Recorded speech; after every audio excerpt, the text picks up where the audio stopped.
afternoon, everyone. Can everyone hear me okay? I have a tendency to speak too loud at times. My name is Paul Massey, and I'm happy to say, grateful to say, and humbly say that I'm the president of NEAR. Members, you have... Well, anyway, thank you very much. But before we begin, this just doesn't happen out of a vacuum. It takes a lot of folks to make NEAR happen. From the cars, the go out, track, still shows, everything that we do, and this is the biggest of all things that we do. I have spoken to many, many people in the last several months, and I am always amazed how friendly, how welcoming, and how warm race folks are. But just in group form, I'm going to introduce who really runs NEAR. So as I call the group, just stand and we'll go from there. There'll be no individual introduction. The board of directors is the first group. R.A. Sylvia is the vice president. Nick here is the secretary. And Rich Belmonte is the treasurer. Now everybody else on the board is here. Donati, Pete, Mary, please stand. Also the board of advisors. They are what they are. Board of advisors. Please remain standing. I'm asking you to remain standing. Board of directors and the board of advisors. I know Mrs. Zimmerman is in the front. He can't wait to stand up. Billy Greco we have a lot of people who are here today who are on the board of advisors, and they are just that. The group that really makes rules, if you will, for the Hall of Fame is the executive committee. And the chairman of that is R.A. Sylvia, and vice chairman is Bruce Cohen. So the members of that committee that are here, please stand.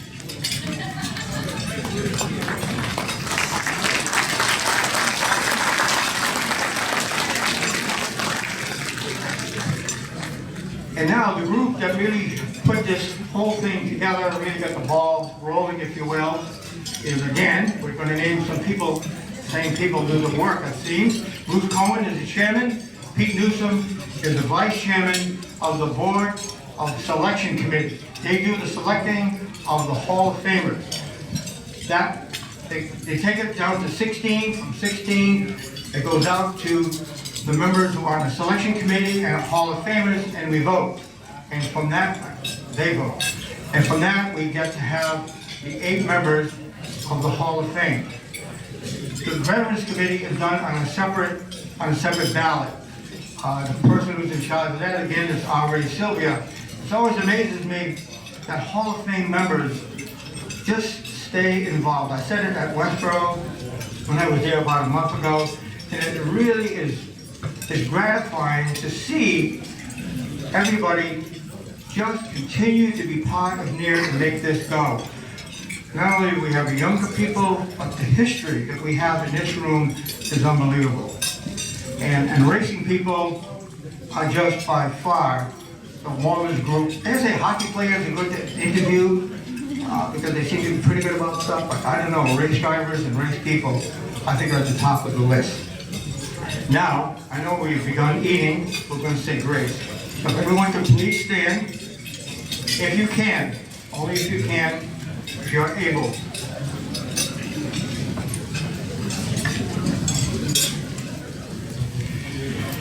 Let us bow our heads in prayer. We pray to our Heavenly Father. During this week, with Veterans Day being Wednesday, I think if we would ask for a show of hands of people in this room who are veterans, we'd have many, many, many hands going up. So we pray for veterans and those who are going to be veterans who are serving us as we speak. We pray for them, and we ask you, Lord, to hold them dear in your heart. We also remember their families who really go without having that person there in their lives.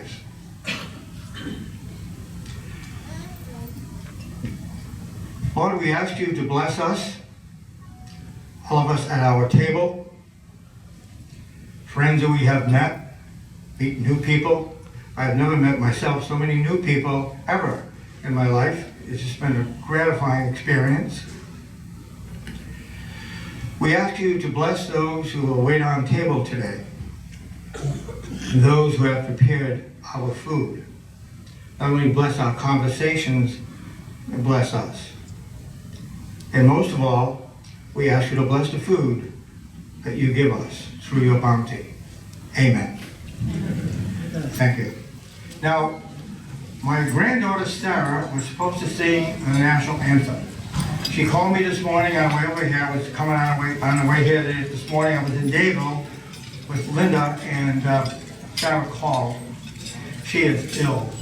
Lives in Portsmouth, New Hampshire, and she's really sick. So, since we're dealing with race people, we all are ingenious about being able to fix things. And so what we did is we're going to do the national anthem. I'm going to ask you to remain seated, just stop eating for a moment.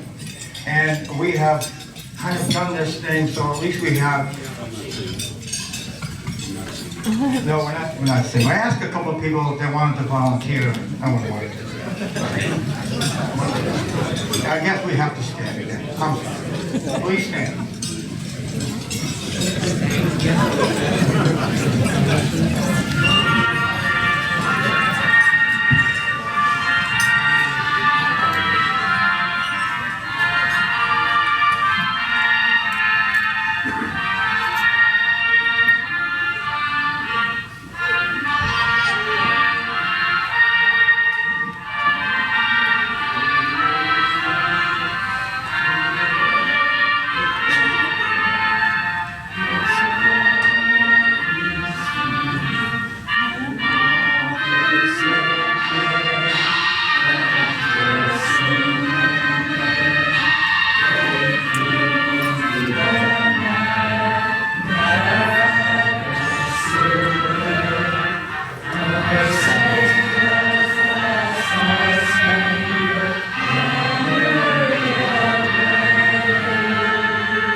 Amazed me when you see a car go into the pits all bagged up and they come out for the future race. Well, this is what happened today. We came out for the future race and looking good. Our master of ceremony again this year is Matt Buckler. We have one birthday. Mr. Don Rounds is 88 today. Where is Don Rounds? He's 88.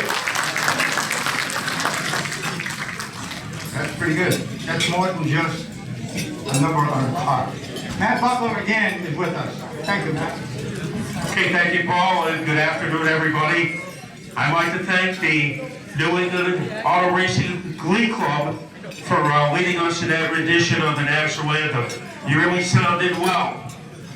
Now, it's amazing. When I first went to Playville Stadium in 1966, they had an old Victrola to play the national anthem. 50 years later, we do it by cell phone. But today it's more about Victrolas and less about cell phones as we take you back to the past and honor our heroes. Now, one of New England's best drivers who has put New England on the map recently, Joey Logano, could not make it with us today. However, Matt Kendis could make it. But we're afraid his language that might not be for a family audience. So we have decided instead to have 11 Hall of Famers up there. They might not be suitable for a family audience either, but they have made the sport what it is today, and we are happy to have them. How many people have never come to a Hall of Fame dinner before? Let's see how many yellow stripes are on the chairs. Okay, the first question everybody asks, what is a Hall of Famer? What is about these people that make them so special, that we come to honor them? I really don't have a good answer for that one, but there's one thing we can do, show you. Will all our past inductees to the New England Racing Hall of Fame please stand up?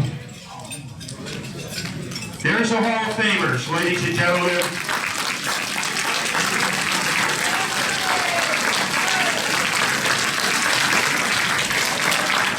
And there are three people in particular that I think we should give a special shout out to.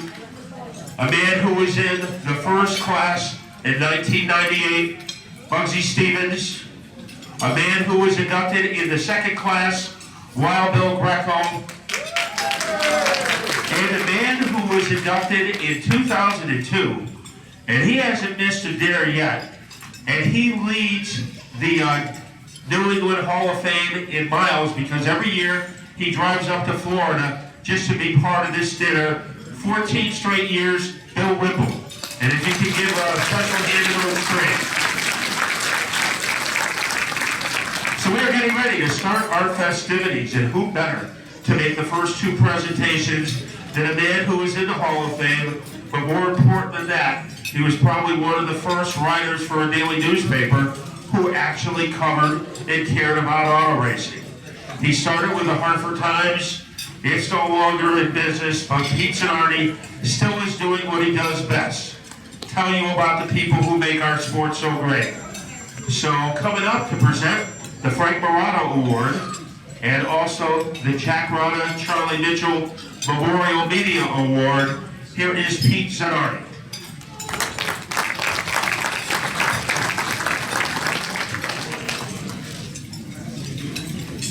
Thank you, Matt. One of the things we try to do is, obviously everywhere, is to name awards after people that we want to ensure that they're staying in our memories, and Frank Marotta is certainly one of those. I don't know how many of you folks remember the Marotta Auto Show.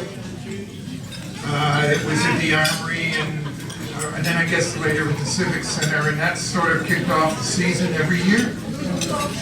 I remember great race drivers being there. I remember fun times with Nima, and turned out later learned Frank Marotta was a key in the fact that NIA exists. That when they needed help financially, when they needed a place to meet, Frank was there. So we should acknowledge Frank Marotta as well. My job here is to present the award, the Marotta Award, to Dickie Williams and Jim Schaefer. The award goes to the Tri-Track Modified Series. I've known Dickie Williams for longer than either one of us want to admit, I guess. Dickie is just an incredible auto racing fan, has an incredible background in the sport. I guess he drove a little bit, I guess he owned cars, he promoted races. Come to find out, I hear he's even a writer. Everybody is a writer. We don't, you know, how many more writers do we need? Come on, I feel myself being cramped here. But, and she, when the combination of Williams and Jim Schaefer, a Rhode Islander, who met at Seekonk three years ago now, I guess, has really created an amazing series here. It's based on the old Tri-Track series, the old open competition idea. You know, when you were racing in Waterford, if you were a fan of Waterford, you got to see Jeff Bodine come down once or twice a year. If you were in Plainville, you got to see Charlie Jazambek come up once or twice a year. That was really great stuff. Well, it's happening again. It's happening again because of Jim Schaefer and Dickie Williams. These guys have, in the past 2 years, believe it or not, brought $480,000 into the sport. $480,000, more than Bonesy makes a year writing. They have, in 8 races, they have had 7 winners, and they average 42 cars a race. That's old-time, great, modified stuff. So I don't want to give either one of them a big head talking about him, and I'm going to ask him up. When Coach come up and represent, is representing Jimmy Schaefer here, and Dickie Williams is going to come up and speak for himself, I hope. Guys, come on up.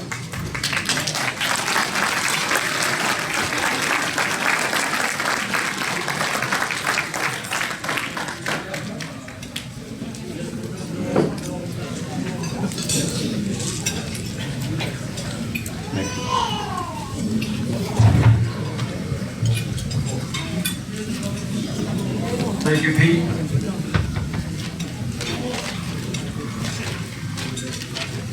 Good afternoon, everyone. I'm happy to be here to accept this award on Jim's behalf. First, I'd like to say a few words. For myself, being involved with the series from the beginning and seeing firsthand how much time and effort and passion both Jim and Dick have put into the Tri-Track series, and seeing also how they have supported other divisions along the way, I know this award is well deserved. Jim has written a few words for me to share with you. Even though I am unable to attend today, it is quite an honor to receive the Frank Marotta Award given by the New England Antique Racers.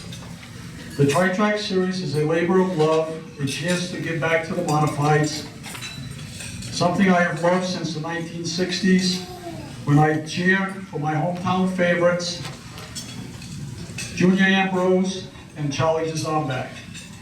The success of the Tri-Track series is not because of the two gentlemen you honor today.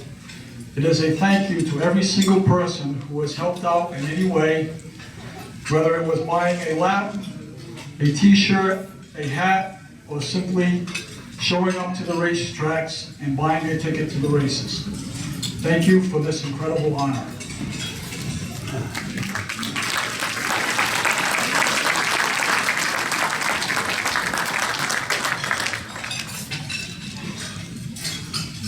Just bear with me. This is different than standing in front of all your racers. First of all, the Frank Marotta Award. I knew Mr. Marotta because I've been around for 50-some years in the sport. And as Pete said, whenever you needed somebody to help or you needed some advice or anything, Mr. Marotta was there. So I'm very, very honored to receive that. And thank all the guys, because I know most of you that made it possible for us to receive this. But you messed up. Because this award should have been given to Jim Schaefer and Dick Williams. It should have been given to the Tri-Track series.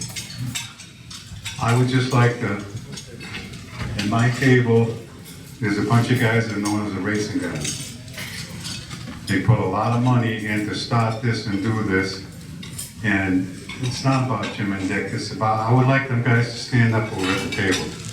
Butch Perry, Steve Main, Darrell Williams, and most of all, a gentleman that just accepted it for Jim. He has done more work for both of us than you can believe. I mean, it's an awful lot of work that goes into this. Then I would like all the guys that have been involved in this, working as officials, tracks, anyone that hasn't been involved in it. Matt, stand up. Pete, anyone else. Red and Judy, if you, that table, that whole, these people are all that would make this work. We had sponsors that gave a ton of money. We raised over $180,000 in 2 years in sponsorship money. And this was all from little people giving from $50 to $100.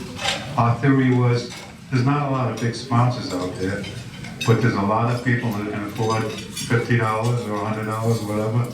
Let's go after them. So we did that. And they jumped right on board. It was awesome. It was really awesome. And then we had the next level, some guys put a lot of money in, like Northeast Race Cars, Duck Dunlevy, Alloy Wheel Repair, Seacock Grand Prix, and I know I'll forget some of them, but these people all stepped up and out. But the idea of this racing came from, I was standing with 2 track owners and some old-time racers, and they said, wouldn't this be fun if we could do what we used to do where we all go around and race?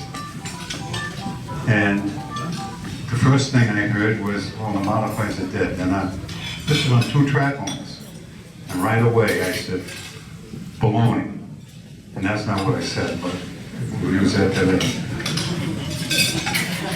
First of all, nobody goes out and promotes them. Each track promotes their own racetrack, but these are series that go around, so we have nobody really going out promoting. So my parents told me, you only get out of something what you put into it. And it's not just social media.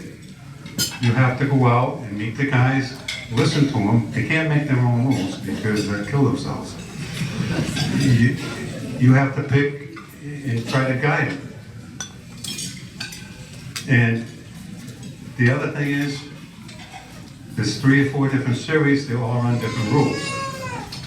So here's where we were heroes, but you know what? We used a little CS. Anybody know what that is? No. Common sense. Common sense, that's right, common sense.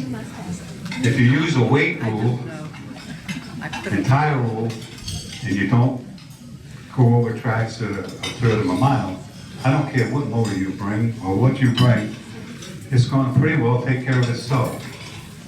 Well, we had 7 different winners out of 8 races. We paid close to $50,000, sometimes over for each race. So I think everyone involved did a great job of doing the modifieds. One thing I want everyone to know, none of this was started to hurt any series. We thought, by exposing everybody to certain series where you guys always want to stack up against the best, see how they do. And that proved that. Because when this really hit me was the last race of Waterford, when I sat there and watched the lineup come out of the gate, and I counted 15 champions, and honestly, any one of the top 20, 22 cars could have won that race. So then I realized that this really worked. And I just want everyone to know that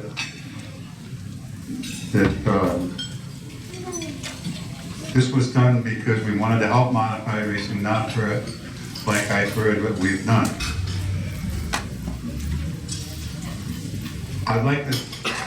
There's a little thing I'd like to tell you, because it's going to mean a whole lot to a lot of us.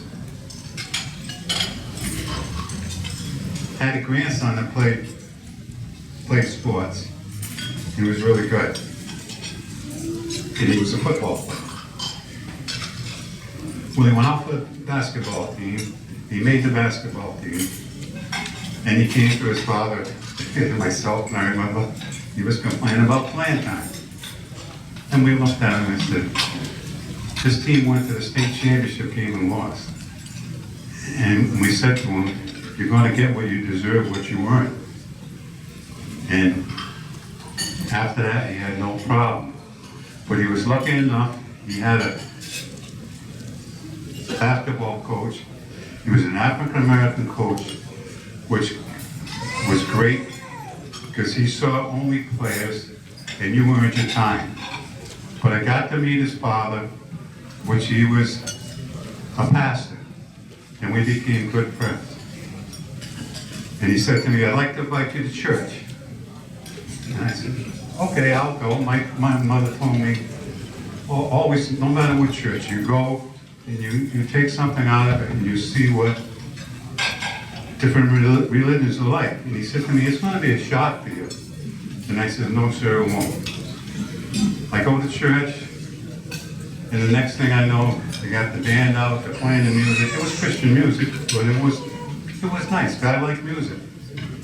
But he got up to preach, and this is what his sermon was. Give back. He said, when we're younger, we take too much. We do things we shouldn't do. But there comes a time in life when you have to give back. And that's what we're doing, we're giving back. Thank you.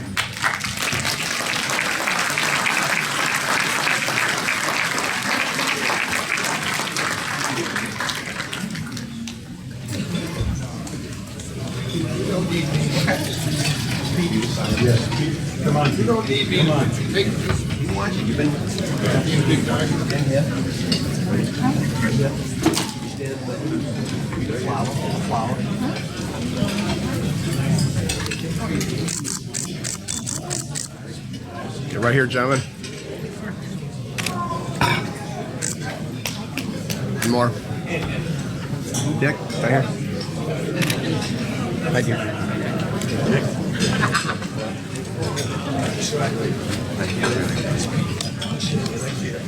Nice shirt.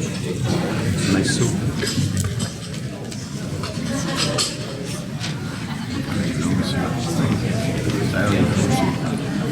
The next award is what we call the Media Award. And it's named for Jack Rada and Charlie Mitchell. Well, there's a lot of us. Just the mention of those two guys in the same sentence makes us start laughing. Rada was a believe you me, stand on the gas guy, tough to keep up with. Charlie Mitchell was laid back, very conservative, down-to-earth guy.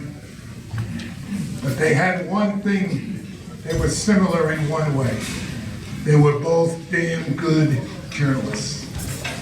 Jack with the Manchester Evening Herald up in New Hampshire, Charlie with the Norwalk Hour in Connecticut. They were media guys, newspaper men, well-sourced writers. And I am convinced they would be very pleased today that Justin St. Louis is a recipient of the award that memorializes them and honors the role that they play in this sport.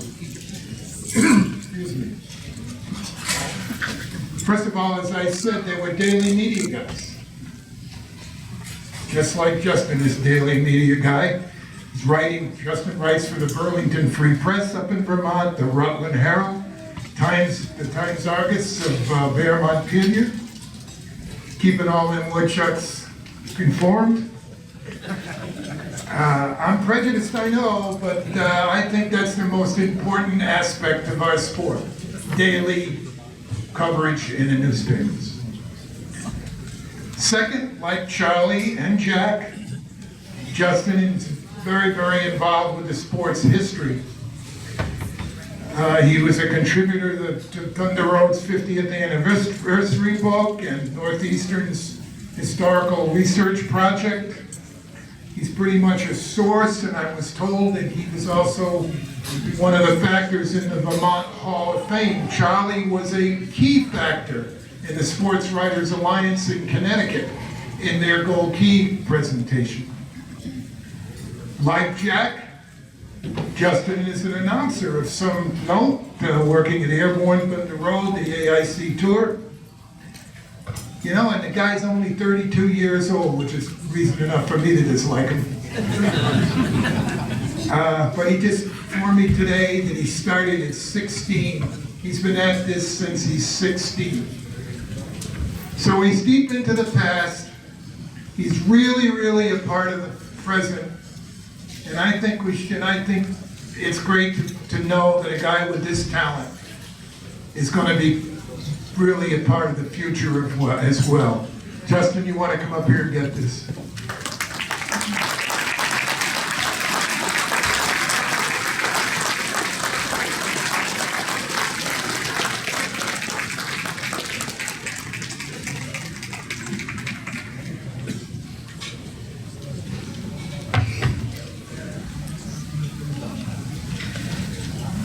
I wonder if I should just crap my pants now or save it till later. Later.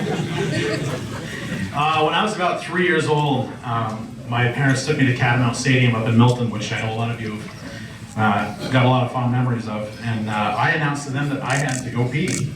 But they didn't want to miss a lap because they were race fans, and they decided it was fine for a 3-year-old kid to go by himself, so they instructed me to walk down the grandstands, go pee, and come back. So I listened to their directions exactly. I walked down the grandstands, dropped, trowel, relieved myself, and I didn't miss a lap either. So that was my start with racing. And at that point, I was already in love with the sport. By the time I was 7, I could recite every Thunder Road champion from 1960 on, and that starts with Ronnie Marvin, who's getting inducted in the Hall of Fame today. My father was a loyal ACT fan, and I loved Crouch and Dion and Ricky Craven and Junior Hanley, the Dragons, but I wanted to know more too. And I read everything that Bones and Andy Fusco and Dave Moody ever wrote. I knew about Bob McCready and Brett Hearn and Mike Stefanik and Al Hammond out in Maine and Punky Karen at Claremont. And I thought that Dwight Jarvis had the prettiest race car in the world. I never saw it though.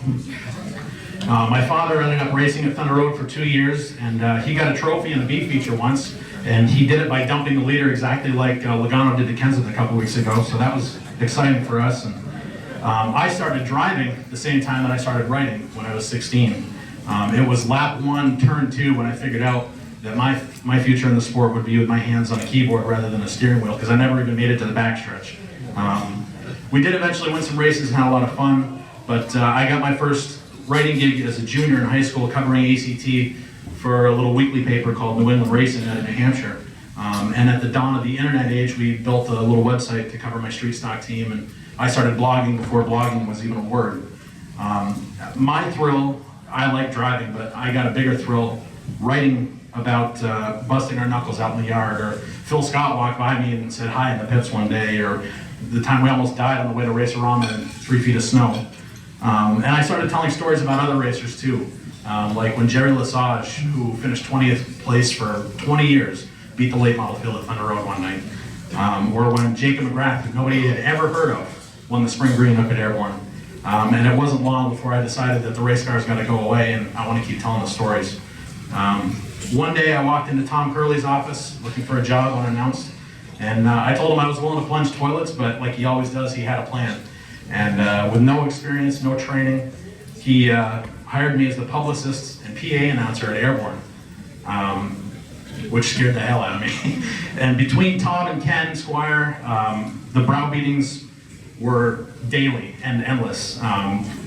Ken made me rewrite every line as he stood over my shoulder and telling me, tell the story in as few words as possible, which is a hell of a lesson to teach a 20-year-old kid who knows everything and wants to tell you about it. But I took what Tom and Ken said and I applied it.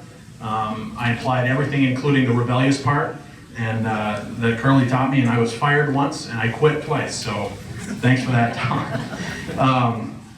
But I also learned a lot about work ethic and honesty and integrity from Tom and Ken, and I went out and decided to start my own racing news website because it was free. I convinced Pete Hart to hire me at the Barry Montpelier Times-Argus to write in the daily newspaper once a week, and then a year later, the Burlington Free Press came calling, and eventually Ken took me on with his Radio Vermont group to do the ACT broadcasts. Soon after that, I'm talking within a year, Bear Ridge Speedway hired me to do their PR, and then eventually Mike Bruno at Devil's Bowl Speedway called, and I am blown away by that. I've been thinking about it since the last couple of months when I got the phone call to be here today, and I've been very, very fortunate in a very short amount of time, and I'm proud of the work that I've put into to get where I'm at. And speaking of hard work, I do want to congratulate all of the inductees today and all of the honorees, but there's a few that especially stand out to me. Sam Posey, who's done everything in the sport that I wanted to do, but 10 times better. Greg Sachs, who we've never forgotten about up here. Dick Williams and Jim Schaefer, who strive to keep racing fun for no good reason other than the fact that they like it. That's a hell of a thing. Ronnie Marvin, who I've admired my entire life, even though I never met him and I never even saw him race. Red McDonald, who's a good friend to me and many of us in this room. Lou Boyd, who's been one of my heroes for a long time and a great trusted friend and advisor for many years. But finally, I take a great amount of pride as a Vermonter congratulating Joey LeCaire. Joey's always been a lot of fun to watch because you never know if he's going to win or get thrown out, and he's done both in the same night.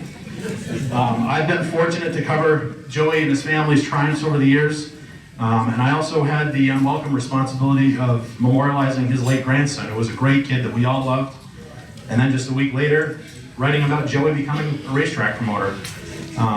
Joey, your last year has been phenomenal, and drawing 48 late models on a cold October day in northern New Hampshire is something you ought to be damn proud of. So congratulations to you. Yeah.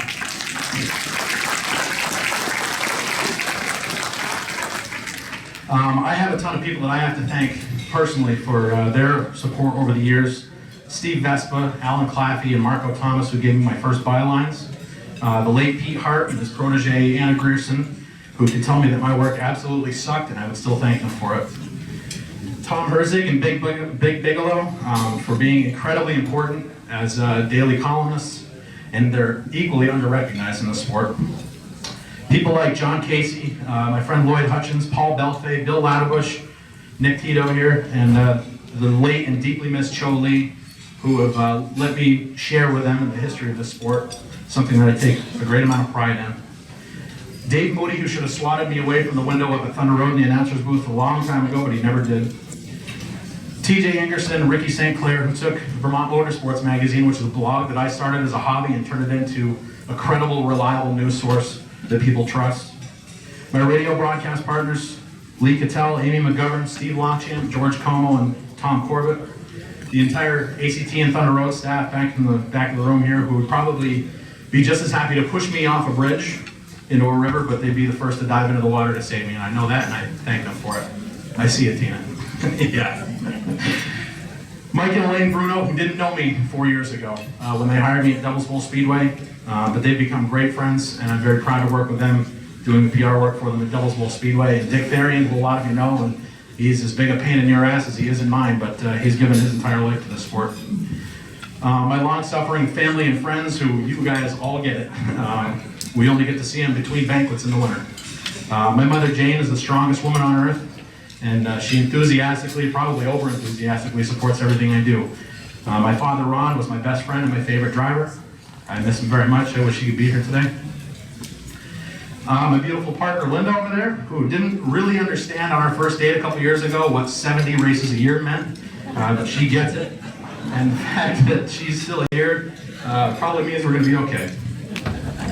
But mostly the racers and the promoters who've let me in, tell their stories. We've certainly had our ups and downs over the years, but what family hasn't? I had a hard time a couple of months ago when Lloyd Hutchins called me and told me that I would be receiving the support. And truthfully, I almost declined it. I'm very aware of the significance of everything that NEAR does, and the Mitchell Rad Award is pretty cool. I'm 32, what have I done, you know? I look at Buggo over there, who I feel that my career in racing was made the first time Bugsy grabbed my ass at the NEAR banquet a few years ago, so I felt like everything after that would be icing on the cake. I've got 40-year-old newspaper articles written by Lou Modestino and Sam Weinsberg that I use every day for reference. Val LeSueur, I mean, how do you measure up against that? And to be on a list with guys like Bonesy and Chris Economaki will never make sense to me. And thanks to Pete Zanardi as well. It's a huge honor, and I am very proud to be a northern guy, a taxi cab guy in an open wheel country here, so this award means a lot to me. I owe a lot to people like Jack Rada and Charlie Mitchell for paving the way for guys like me to tell the stories and keep people informed. But with all due respect, I think that their job was easier than mine. They were around at a time when racing was pure, less complicated, and everybody cared about it. My job now is to convince everybody that this sport is great, because it is great. It will always be great. And everybody should be involved who isn't. And it thrills me when kids like Ryan Priest and Eddie McDonald can get cup rides because they've earned them, and I want to tell people about them. And when Nick Sweet won the Milk Bowl last month at Thunder Road, and that place, I'm telling you, I thought they were going to tear the fence down. That stuff reaffirms to me that this sport is everything that Bugsy and Richie and the Dragons and the Rosati's and the rest of you reveled in so many years ago. And it can happen again, and it should. But my job is everybody else's job too here, and we are all responsible to help spread the word. I want you guys to bring your kids to a race, bring your grandkids to a race, bring their friends to a race, even if they don't want to go. Bring them in the pits, show them the cars, introduce them to the drivers. Promoters, got to get it out of your head that things that worked 50 years ago still work today, because they don't. Some of them do, not everything does. We got to get people in this sport. You got to force your drivers to stay for an extra half an hour at the end of the night and sign autographs if you have to, because they are entertainers, and this is damn good entertainment. It was, is, and always will be, as Ken Squire says, common people doing uncommon deeds. Our neighbors are heroes. So I thank you for the honor. Have yourselves a good night, and let's keep showing the sport off. Thank you.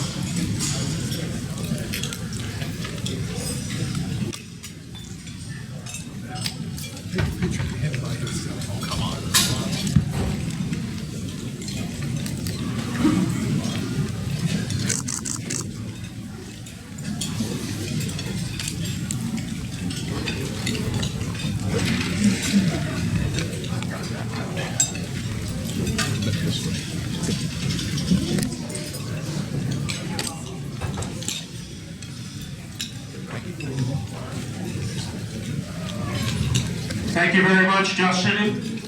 And at least we have learned something already today.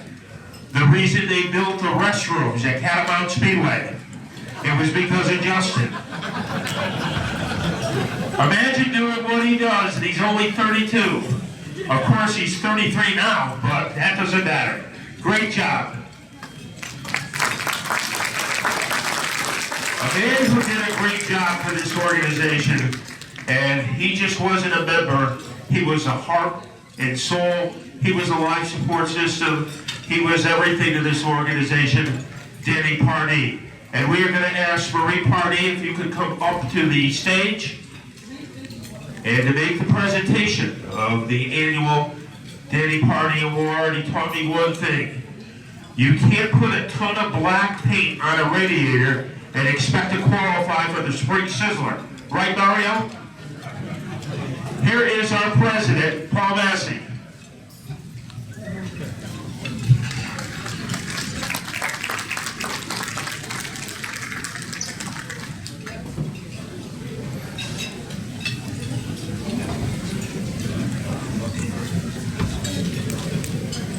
It's always dangerous when somebody takes a sheet of paper out to have a long, long speech.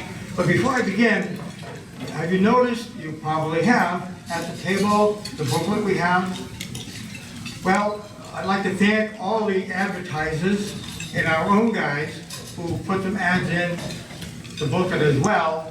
And of course, it's excellent, excellent, it's well done. It's almost like the Speedway scene. And I'd like to thank Val, sir, Uncle Val, where are you? He's over there, okay, for doing a real good job. Okay. This year's Dan Pardee Award recipient grew up in Brookline, Mass. And I know a little bit about Brookline. My oldest grandson, Evan, is an awards English teacher at that high school, just started recently. I understand it is one of the best high schools in the state of Massachusetts. Well, Brookline is adjacent to Boston, and Boston's gasoline alley. And at a very early age, our recipient was bitten by the proverbial racing bug. And that led him eventually to Nord Arena. As a young adult, he went to BU, Boston University, where he received an undergrad degree. I also have connections there as well. I think here in this room we have a few people who went to BU and graduated. My granddaughter, who was supposed to sing, just got a degree, an advanced degree from BU this spring. And also my grandson, who worked in Brookline, just got an advanced degree from BU. I was really impressed with that graduation ceremony. If you've had the good fortune of buying some Coastal 181 books, Hot Cars and Cool Drivers, and Steady Eddie, you'll certainly see this individual's picture all over the place. And even wrote a column in the book about Eddie Flemke. Now I'm sure he knows at this point who he is. Along with Lou Boyd, Dick Bergeron, he was one of the founding members of the Spring Sizzler. And we all know how exciting that still is today.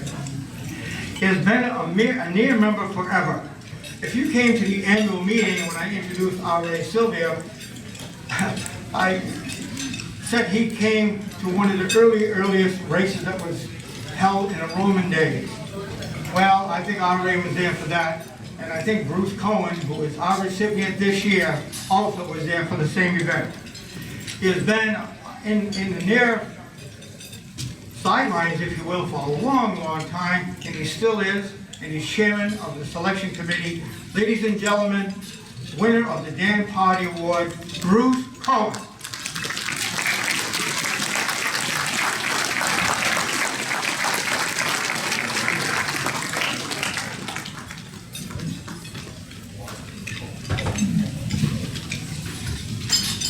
Danny was a good friend of mine, but first when Mr. Massey mentioned Brookline High, I am proud to say that I was thrown out of that place. So I went to the Bad Boys School, the new preparatory school in Brookline, and in Cambridge rather, and there I met the late Butchie Walsh, NEMA champion, Skinny Fred Sears, who was some of the early impetus behind Donnie McTavish, and Bobby Rifton, who was Marty Rifton's son from M&H Tire. So Brookline, they did me a favor, and I love it. I would like to thank Near. I would like to thank Mary, Mrs. Pardee. Danny was the backbone of Near. He worked hard, he worked day and night, he was very opinionative. He was very authoritative. It was Danny's way or the highway, but he was always willing to listen. He worked at Stafford for many, many years as race director, and you could say he's one of the founders of the SK. But I'd also like to thank my wife. When I first met my wife 20 years ago, when she was over there, she said, "You get the weirdest phone calls in the world." What are you talking about?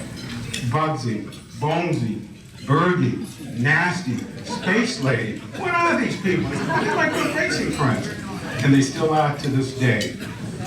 Danny, like I said, was one of the founders of this organization. But this award, and I really appreciate it, Danny was a good friend of mine. He'd come to Boston, we'd get together. And he always liked to go get at a good Jewish deli, a corned beef sandwich with a Dr.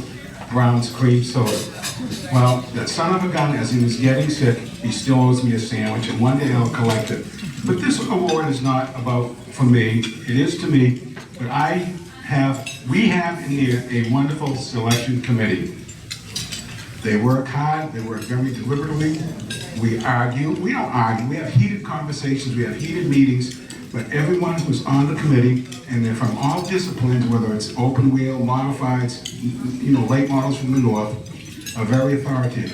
One of the greatest things we did about 3 years ago is we put 3 Hall of Famers on the committee, and they served for 1 year. Denny Zimmerman's been on it, Billy Greco, Bobby Potter, Bobby Dragon, Billy Harmon.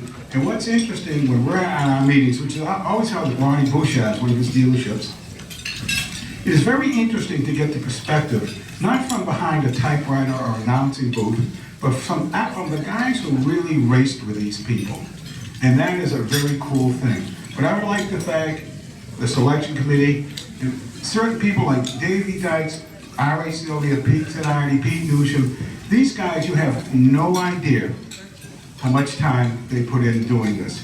People accuse the selection committee of this and that, but I will guarantee you it's 1,000% honest. Some people don't get in, some people took a long time to get in. We don't control this. The selection committee has its votes and the inductees have their votes. And it's always been a very, very interesting vote. But my award, I dedicate it to all the people that I can call up in a minute's notice. Hey, R.A., what's this? Or Zanardi, hey, what do you think of this, Peter? Dave Dykes, or anybody. And I also appreciate people like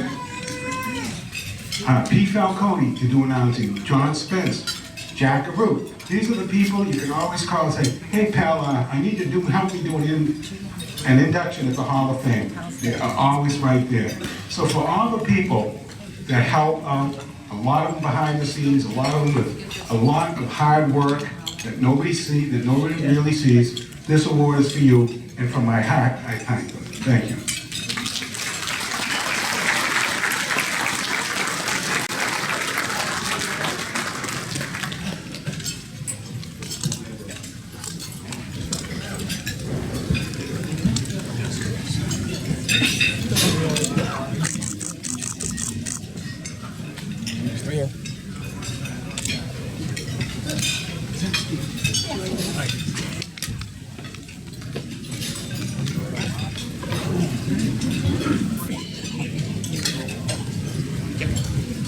Okay, thank you, Bruce. Unfortunately, we have no Brown's Cream Soda here at Meneely's, but I will buy you a Budweiser if that's any consolation prize. The Veterans Committee kind of goes through the 40s, 50s, and 60s and comes up with inductees who are the founding fathers of the sport. An excellent job was done this year. We have a man who had his own cavalcade, a person who specialized in flatheads, and a person who specialized in everything, including racing yachts. So now to announce our three Hall of Famers in the Veterans Committee is the Vice President of NEAR and also the Chairman of the Executive Committee, R.A. Silva.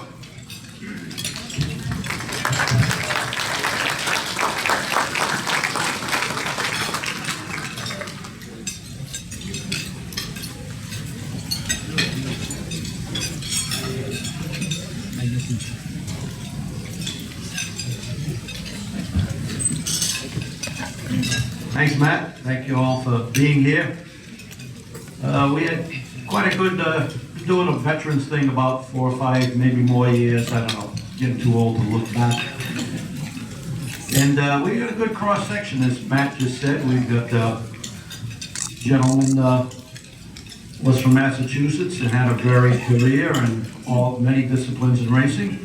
We have a gentleman from New Hampshire who was noted for his hard driving techniques and both sides of the Vermont-New Hampshire border. And we had a gentleman that got out of Connecticut pretty early on and moved to California. And I know, as far as I'm concerned, whenever I read about him, he kind of made me proud knowing that he was from New England. And so we'll say a few words about Mr. James Moffett first.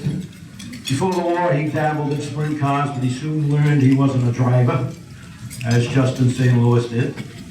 And after the war, he still owned a sprint car, and he had a few pretty decent drivers in it. Unfortunately, one of which was from my home area. And they were running Jim's car at Lawrenceburg, New York, when a push truck pulled out in front of this gentleman who was already on the track, and he inserted the sprint car under the bed of the push truck and unfortunately was killed. So Mr. Moffett went on to other things, ended up promoting racing. Probably best known, besides cavalcade, he did a lot of PR work for the Oilsome Company out of Worcester.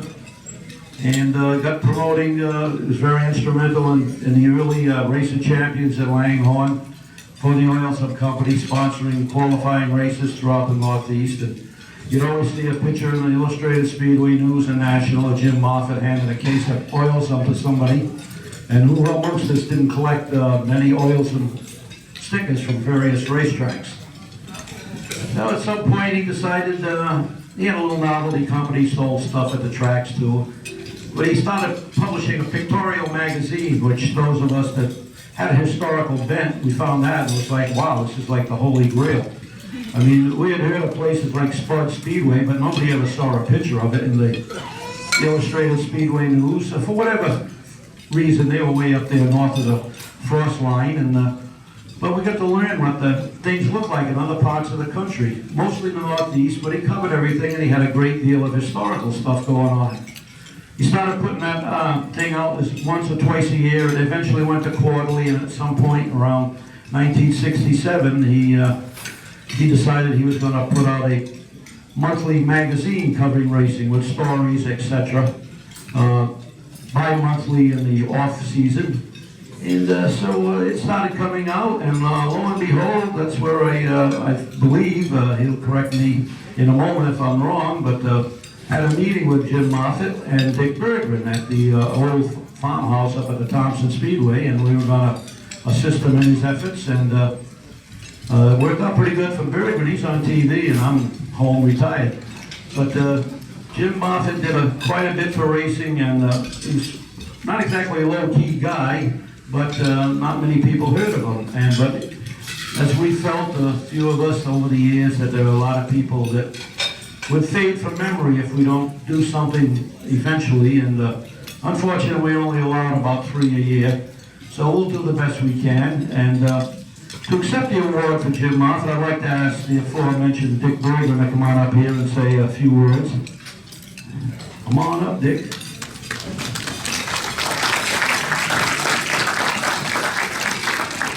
Thanks, R.A. He's right. That's where I got my start in journalism, was from Jim Moffett. I had written him a letter, and I thought maybe we could do a little bit better with photography than was being published. He said, come on up. And the next thing I knew, all of a sudden, I was a journalist. I didn't want that. All I wanted to do was run my pictures. But Moffett was a very persuasive person, and he talked a lot of people into and out of a lot of things. He was certainly one of the very first people that got corporations involved in local short track racing. And many are those who, indeed, Bobby's right, who stood there in Victory Lane with a case of Oilsome oil and also a trophy that said Oilsome on it. And how Moffett managed to get Oilsome involved in it, we'll probably never know, because that's gone and Jim is gone as well. But that was a big part of the foundation of where we went. His cavalcade of auto racing, which did start out as just a pictorial, but what a wonderful pictorial it was. There'd be 6 or 8 pictures of race cars from tracks you knew existed, but maybe you'd never seen it before. And there it was, Bill Bimble from Fonda Speedway, Bugsy Stevens from Seekonk Speedway, people from all over the eastern seaboard, and eventually even California and the Midwest.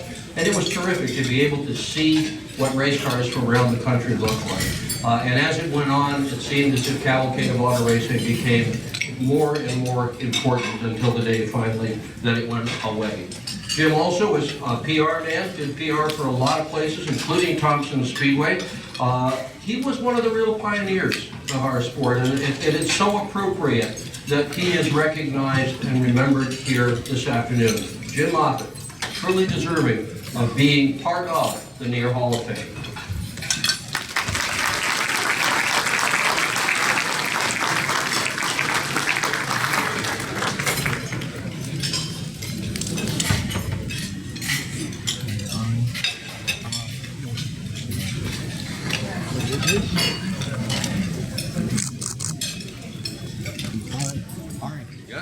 Hang on, get you two together.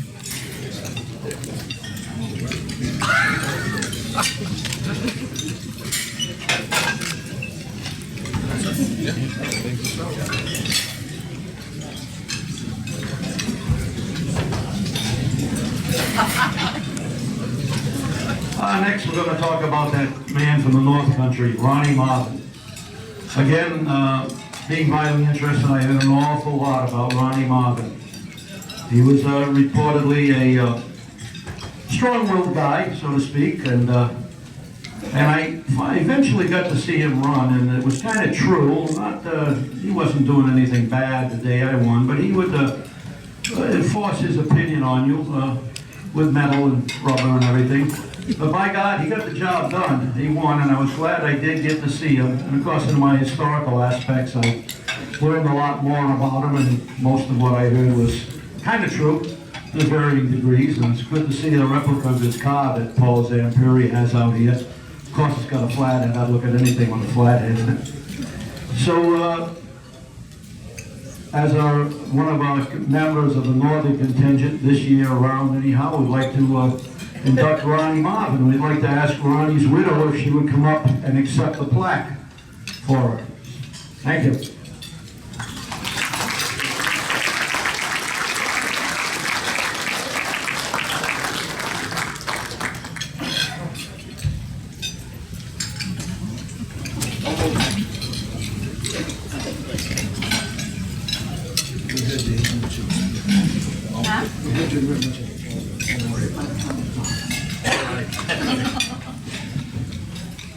I gotta thank everybody for being here. Thank Nia for inducting my father into this.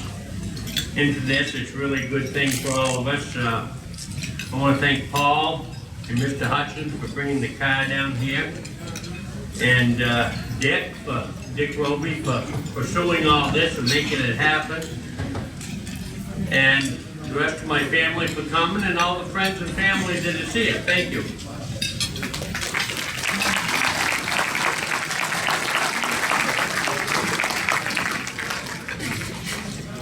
Thank you. All right.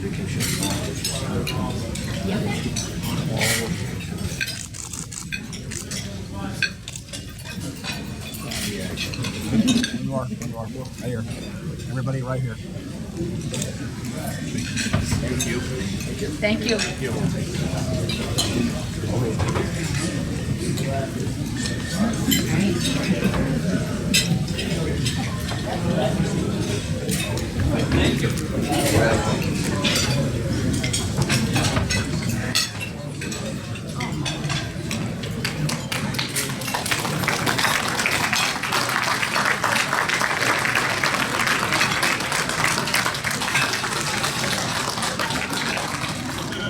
And last, but by no means least, on the Veterans Committee inductees this year is a gentleman that grew up in Connecticut. And again, as I was an ardent follower of history, by the time I really got into it in my teenage years, he was moving to the left coast, California, to make his way in life, which he did quite successfully.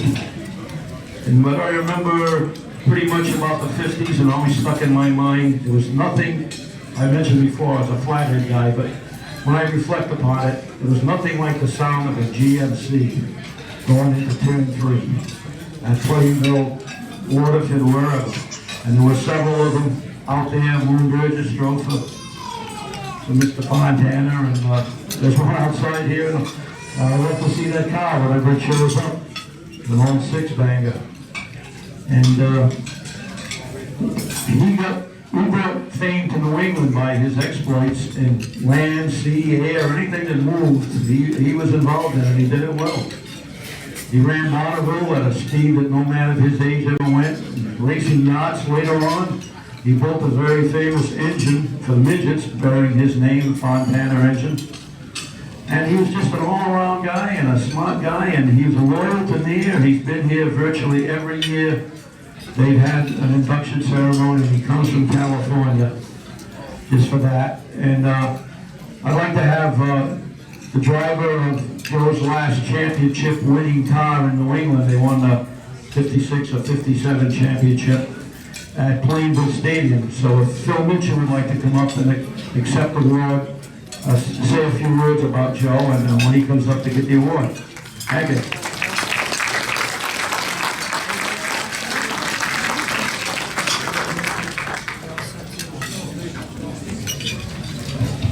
You all set as well? You all set?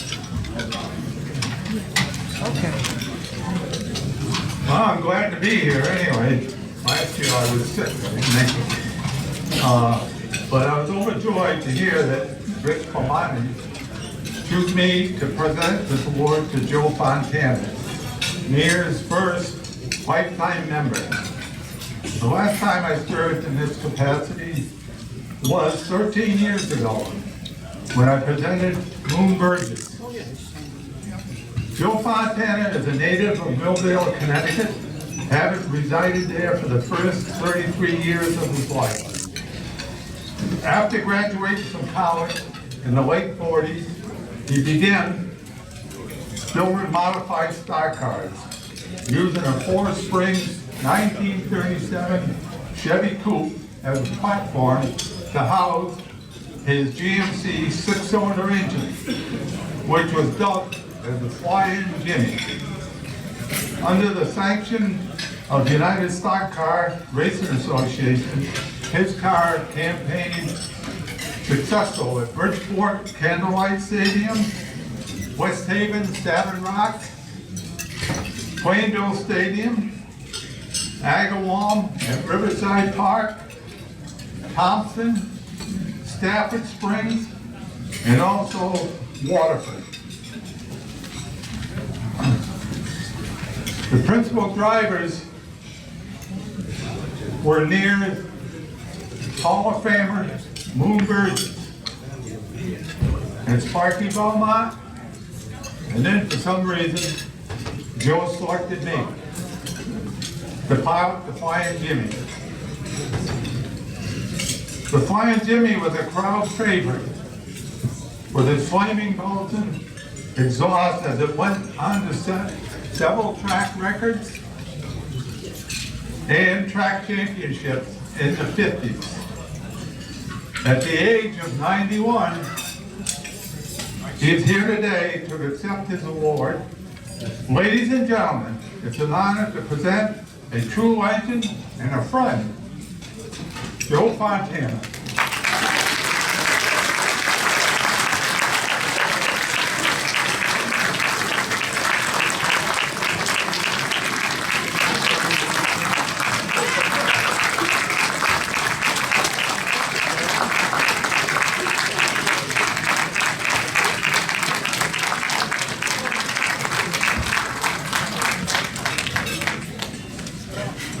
Well, I need to put on my specs. I've got my hearing aids in, so I guess I'm ready to go. Good afternoon, ladies and gentlemen, and thank you, Lolly, for your presentation and Phil's rendition of the things I've accomplished, much of which is in the pamphlet that's on your table. So if you have a chance to browse over that, I have any questions after this event is over, you want to talk to me about anything in general, I'll be happy to answer your questions. So I'm really appreciative of this effort put forth by the committee that put this award together. They labored hard and long. As you know, only 3 people get admitted, and I happen to be one of those. And after 62 years of being a backmarker, I guess I finally got to the top, which requires a lot of patience, which I certainly have. The as I said, the Veterans Committee did a hell of a job, but they got some assistance from Rita Burgess and Al Finney and Phil Mitchell and Walter Smith all contributed to the effort to get me in here. Now, I would like to proceed with some of the events in my life that impacted my career. And of course, some of those involve racing around here. I will start off by listing 12 events, some of which are to do with auto racing and others of other events in my life. And there's 12 of them that I've listed I thought were very important to me. And I would like to start with number 12. Number 12 was easy for me to pick because that was the year I got discharged after World War. I got out of the service, and that was a happy moment for my life. And I also got married thereafter and had 3 charming daughters, and 2 of which are here. So that was number 12. And I was happy to serve my country well. Let's go to number 11. The best years of my life were racing under the United Star Car Racing Club. And Harvey Tattersall was a real buddy of mine, and he took me under his wing. It was really a crowd-pleasing vehicle. With Moon behind the wheel, that thing just roared and made so much noise. In fact, we were handicapped by the fact it made so much noise because everybody came up to me after the race was over. I always knew when Moon was coming. I could hear him coming. But anyway, he did the job without any problems, and that was what was the number I was talking about? Number 11. So let me get down to number 10. Number 10 was actually an event that was mentioned earlier. It was an event that was held in Wisconsin, a 30-lap race. 30-lap race with Sparky Belmont in my cut down. We started dead last in a field of 24 cars, and as the program states, the other cars in competition were all late model, late engines like Studebaker V8, Dodge V8s, Olds V8s, Chevy V8. Anyway, there were a lot of V8s in the class, flatheads.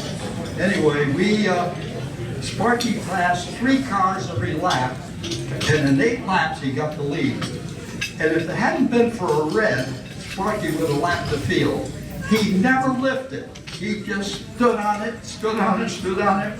And I saw the guys in the cars behind him. They were going, trying to catch up to him, but they had very little success.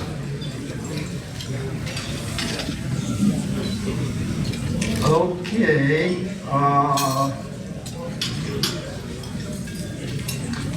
Number 9 was an event, which not was really a big event. I was chosen as USAC Mechanic of the Year.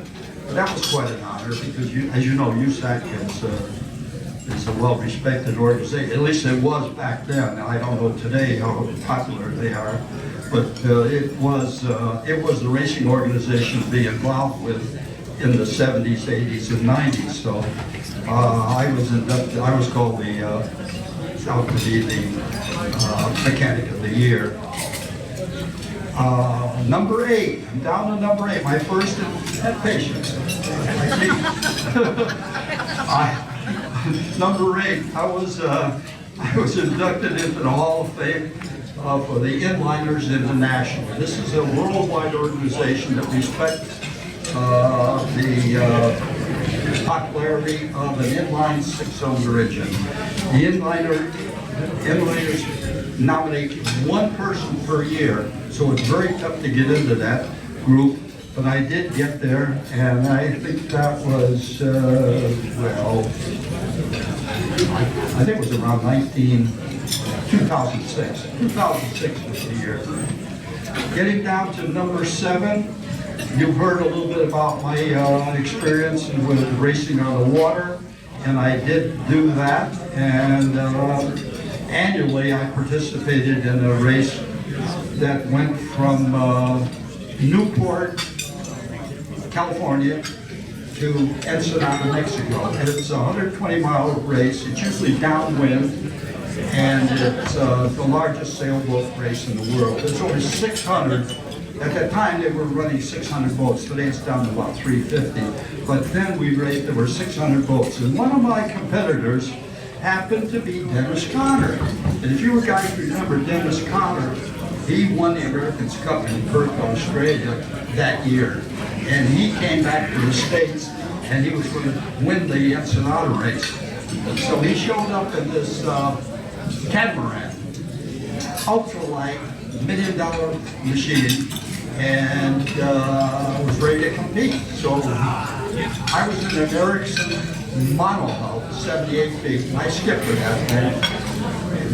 Down along the coast, I ran drum line. I ran drum line, which means direct from Newport to Ensenada without veering in and out. He went out, picked up a lot of wind, probably doing 40, 50 knots in that machine. But we got into the harbor first. We stowed our gear. We got into the, placed the anchor, got our gear stowed away, all our sails, and in the process of getting into the water taxi to go to shore, in comes Dennis Conner with his cat. Well, he was in the bow of that cat, and he looked over, he couldn't believe it. Then we were ahead of him, and we beat him, and he got really red in the face. His jaw dropped, and first thing I know, he was in a water taxi. He headed to shore, got in his limousine, and he went back to San Diego. never hung around for any of the festivities. That doesn't happen in circle track racing. The winner is always congratulated by other guys that come in second, third, or fourth. They always show up at the same. Good job, pat you on the back. And you see that on TV every year, every week, when the NASCAR winners are announced. So that was kind of a highlight of my life at that point. Then I'll proceed with the next one, which is number 6. Number 6 was, as was mentioned earlier, was my stint at Bonneville in the Streamliner. The Streamliner magazine, the Streamliner vehicle is pretty compact. It's 3 feet wide, 3 feet high. You lay down in it, and the windshield that you look through is about 5 or 6 feet ahead of you. The engine's behind you, and it was a pretty damn difficult vehicle to drive. If you spin out in that thing or tumble, you tumble for miles. Not just because the course is 20 miles long. The timing, of course, is only 5 miles long. So the first day I ran the Streamliner with my 600 Jimmy, which is just like the one in Walt Smith's coupe that's out here in the front. It's out here. Walt Smith's number 6.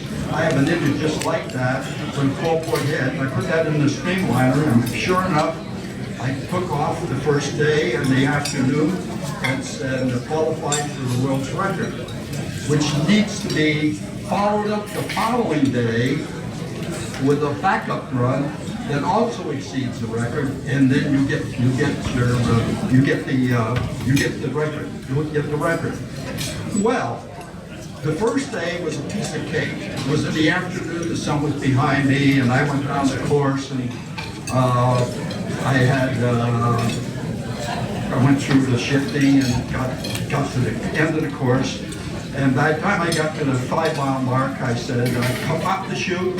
And I went maybe a mile or 2 more, slowing down. And then I turned to the left in order to get over the return road. So when my push truck came to pick me up, they wouldn't have to go so far. Well, when they hit the return road, I was probably going 140 miles an hour. I didn't realize that I was standing still. So I tapped the brakes and only had rear wheel brakes, and I did a big spin out. I spun that thing about 4 times on the return road. My crew chief came up to me and said, "What the hell are you doing?" I says, "Well, I watch TV and look at those guys. They do donuts, don't they? And there's no fences to climb, so that's what I did." Anyway, that was all right that first day. The second day was another story. The second day is the return run happens to be in the morning at 6 o'clock. The sun's just coming up and the salt is glaring. I mean, you can't see. It's the only place in the world where you can get sunburned in your nostrils. That's how bad it is. Anyway, I proceeded to go to the starting line. And years ago at Bonneville, they used to have a black oil line that ran the full 20 miles. All you had to do was straddle that black line and you make it to the finish line. Well, the goodies, the greenies, came up and said, "You can't use that oil on the salt. You're going to contaminate the earth." So they did away with the salt, so there was nothing really to give you a direction on where the course was, except the mile markers, which are a mile apart, and these are signs on either side of the race course. These are 5x7 signs, are yellow, and you can't even see a mile. So you know if you get it's easy to get off course. The guy in front of me in the roadster took off ahead of me, and he got so confused, he got off the course, he got on the short course, and he got disqualified. So I said, "Oh my God, what's that going to do to me?" And anyway, I took off and got going, shifted, and got into fourth gear. I was probably going 160 miles an hour, 150. And then I didn't know where the hell I was. I honestly didn't know where the heck I was. I was scared to death I wouldn't complete the run. But I did complete the run and set a record and it was quite a picture. With that old six-cylinder on gas, gasoline, naturally aspirated. Okay, I'm going to proceed very quickly to finish this off, because I can see everybody's falling asleep.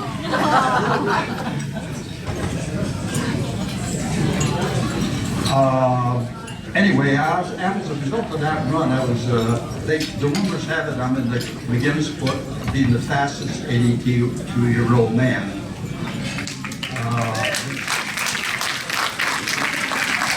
It's being a product of Connecticut, it's quite an achievement, believe me. If I was to finish this speech, I'd have to go to number 5. And that was when I was inducted into the Midget Hall of Fame in Belleville in 2010.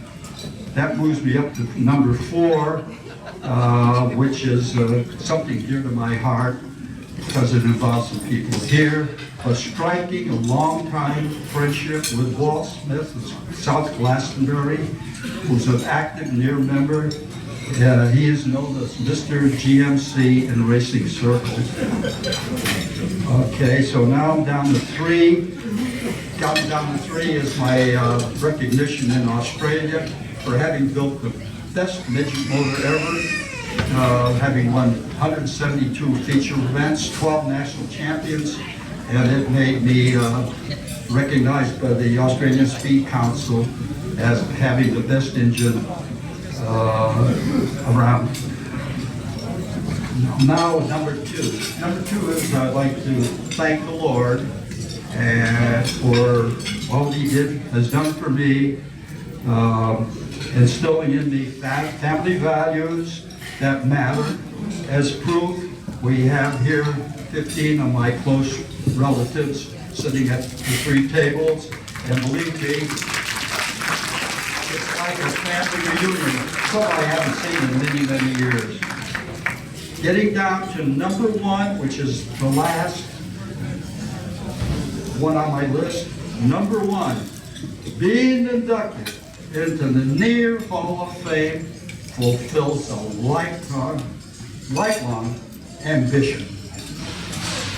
It was a goal I had for many, many years, and this is an honor. It's overwhelming, and I will cherish it for the rest of my life. Thank you for listening.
You know, I am flabbergasted.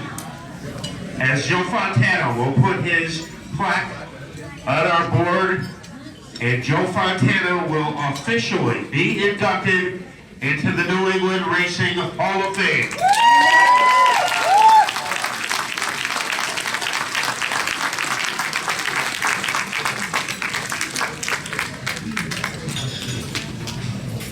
And I think we have just heard one of the most amazing stories in the history of the Hall of Fame.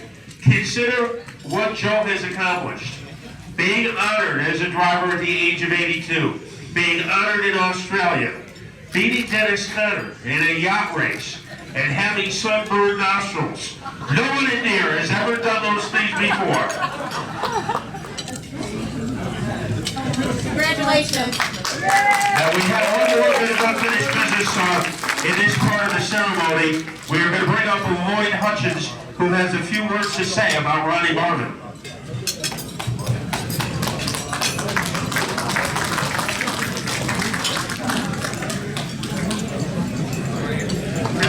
Lloyd, always in the back of the hall.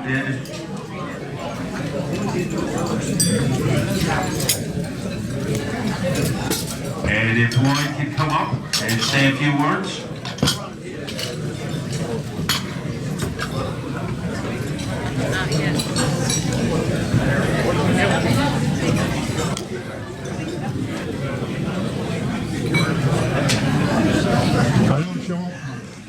And there he is, coming from the back of the field like so many people in the room have, Lloyd Hutchins.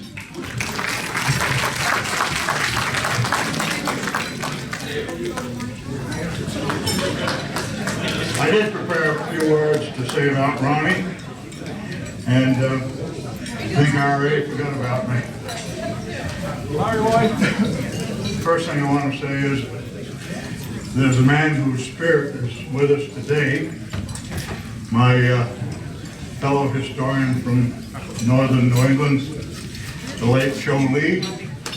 He would be very pleased today with our two North Country inductees, Joy LaPierre and Ronnie Marvin, two racers that Joe admired greatly. The other thing I want to mention is the little white coupe out here that we brought down. Number 13 on it. This car was built for the 1962 season by another great racer, car builder by the name of Andy Cody. There are not many of Andy Cody's cars still in existence, but this happens to be an original one. And Andy built this car for Ronnie to drive in the 1962 season.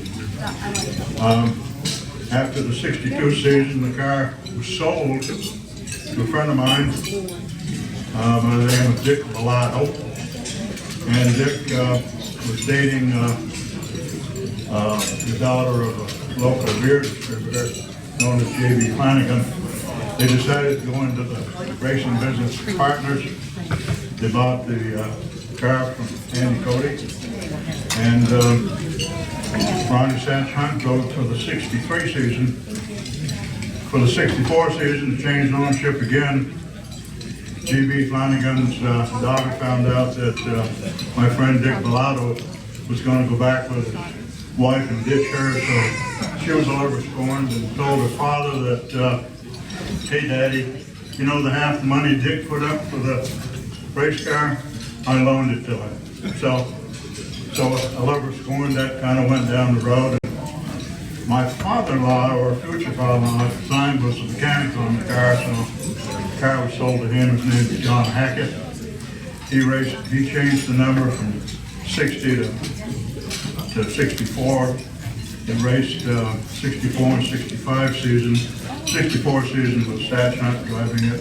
And in 65, another North Country offshoot, the name of Russell Ingerson, drove the car, and Hackett Ingerson team that year had a lot of success, and it is the last flathead powered car to win the prestigious Milk Bowl there at Thunder Road.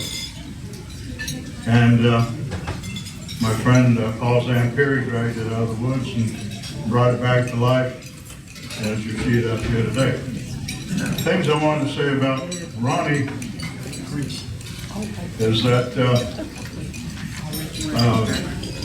he was out of a small town in Bethlehem, New Hampshire, and it was affectionately known as the Bethlehem Bombshell, so dubbed by Ken Squire. Ronnie's been gone about 20 years, but he did leave an indelible mark on North Country racing. Ronnie stood 6'5". I know I was involved with Tech at Thunder Road and Northeastern Speedway for a few years. Whenever I might have a slight dispute with Ronnie, I tried to find a high ground so I didn't have to look up quite so much at him, because he could be very intimidating, not only in a disagreement, but certainly on the racetrack. He was extremely intimidating. His skills on the racetrack were what set him apart from other racers. From the bull rings of New England, attacking the high banks of Daytona in 1965. Ronnie had the talent and determination to win races and titles. He was, to put it mildly, a force to be reckoned with when the green flag waved.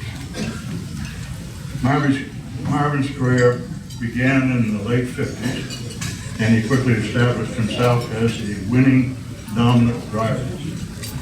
From 1960 to 1965, Ronnie claimed 17 feature wins at Thunder Road, 14 feature wins at Northeastern Speedway, and I think he's been credited with 6 or 7 features during the 1962 season when he and Andy went to Canada and raced at Quebec City and at Riverside. So that short period of time, he had somewhere around 38 or 39 feature wins. And he was our first Thunder Road King of the Road in 1960 when we opened. Each year we dubbed a King of the Road at Thunder Road, and he was number 1. He also went on to win the coveted Class A Coupe Crown at Northeastern Speedway in 1961. Ronnie's career got a second win in 1971 as he returned to prominence driving a Buick. This Buick was purchased from NASCAR great Bobby Allison and drove in the late model sportsman class, primarily Thunder Road and Catamount. And that season, Ronnie was entered in 16 features, and he won 4, beating the best drivers on the Northern Circuit. Yet Ronnie was much more than a big, aggressive racer. He had a softer side most of us didn't see. Yet his family and friends knew him well.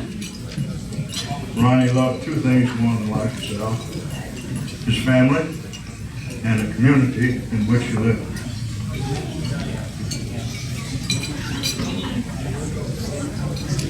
His daughters, Wendy and Vicky, his sons, Ronnie and Ricky, would tell you how deeply their father cared for them.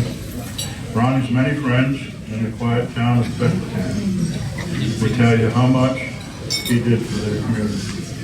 Ronnie Marvin, the man, cared about people.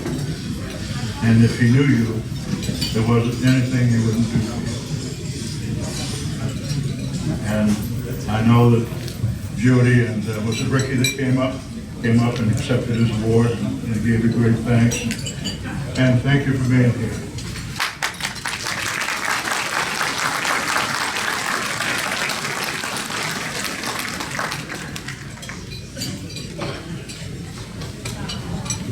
Thank you. I kept it short. Thank you.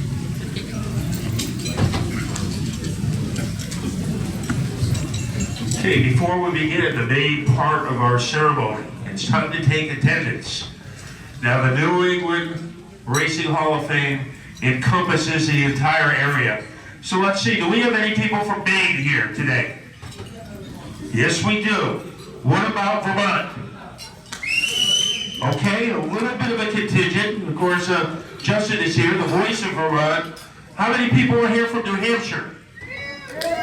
Oh, we have a loud crowd right in the middle of the hall. How many Massachusetts people are here? Okay, what about Rhode Island? Okay, Connecticut. Now, Brian Ross chastised me last year. I won't make the same mistake. How many people are here from New York? We bring them into New England for one day. And how many people can't wait to get to Florida after this dinner is over? Always the loudest hand. So it's time to recognize greatness. That is what the Hall of Fame is all about. 8 heroes, 8 legends, 8 new members of the New England Racing Hall of Fame.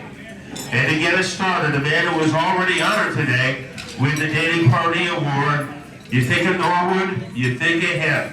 And he is the executive director of the Hall of Fame committee. So nobody knows more about the Hall of Fame than this man, Bruce Cohen.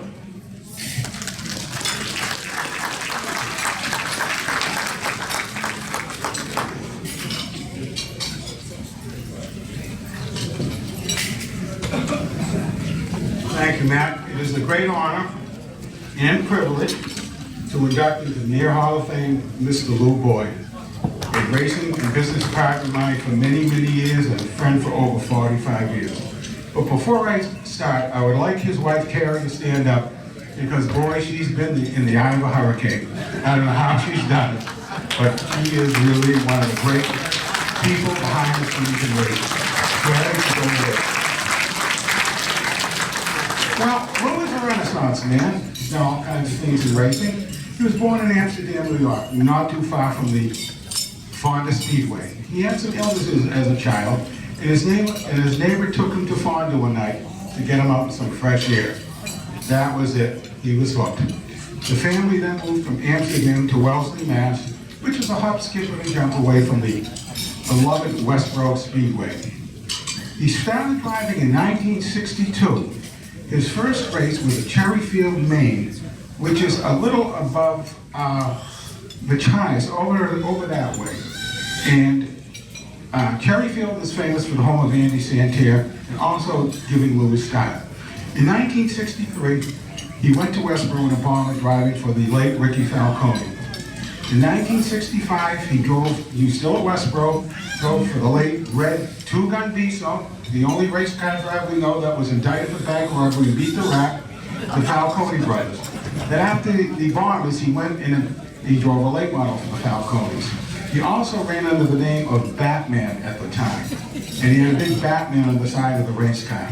Well, as things progressed, Lou wanted to go modified racing. So in 1968, he bought a Norwood Arena former Harley sportsman car from Freddie Mancini, which was built by Pete Hamilton and all the gasoline alley guys. His first modified race, he went to the Lebanon Valley 200, which probably at the time had 150 cars showed up. He goes out this heat, and he lines up next to the legendary five-time Racer Champions winner, Dutch Hogue, and the 33, which had been driven by Bill Wimble, who's here today, until Billy got hurt in an accident. That's quite an auspicious beginning.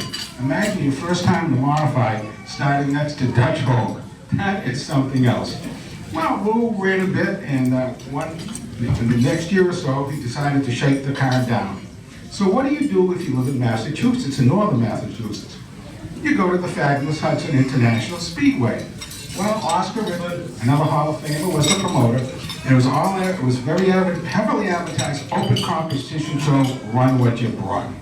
So Lou went up there, it was a sportsman, started in the pole, led about half the feature, wound up fifth. Goes to get the payoff. Oscar gives him $25, 20 and a 5 for finishing fifth in the super modified feature.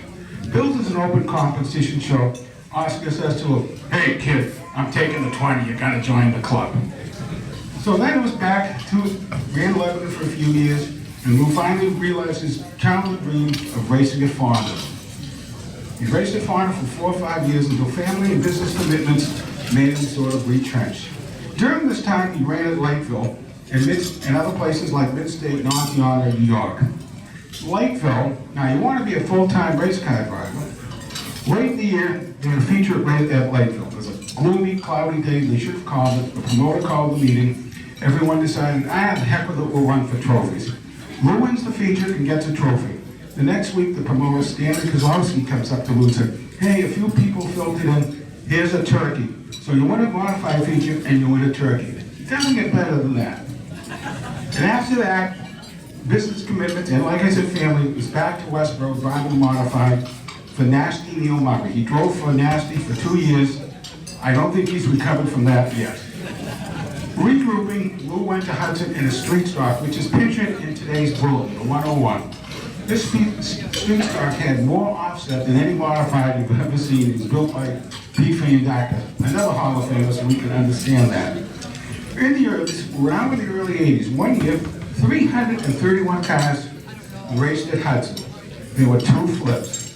The same year, Lou ran 5 races at Hudson, won 2, finished second in the third one, and flipped twice. So we accounted for all the flips that year at Hudson.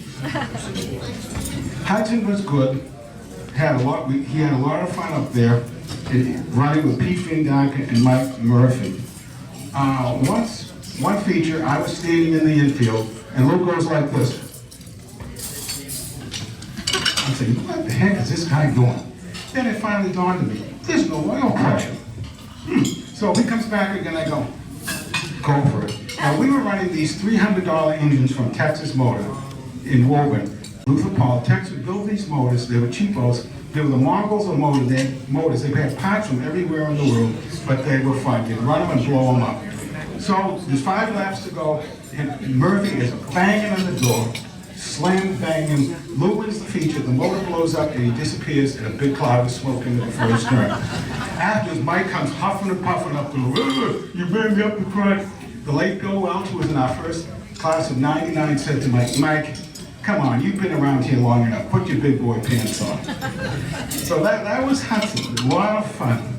And then, after some Hudson, the dirt track bug bit again. So it was off to Charlie Elliott, another Hall of Famer, up to the Canaan, New Hampshire Speedway.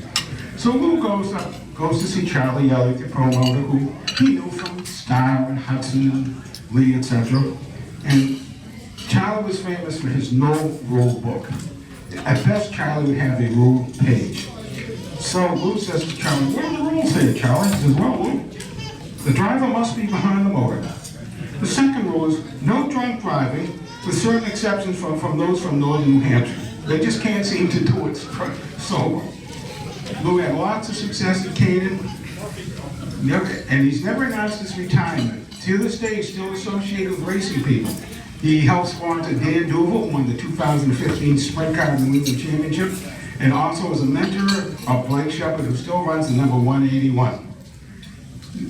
At about this time, Lou decided he became friendly. He wanted to do some publishing and writing. And the following days, he became very friendly with Kenny the Boot Shoemaker. Now, for those who ran against Kenny, I think Bill Wimble could probably tell you hundreds of stories. Kenny was a rough and tumble guy. His motor knew one position flat out all the time. So one night at Fonda, Lou puts Kenny in the fence. Not the greatest idea. The next week, Kenny retaliates, Lou goes in the fence.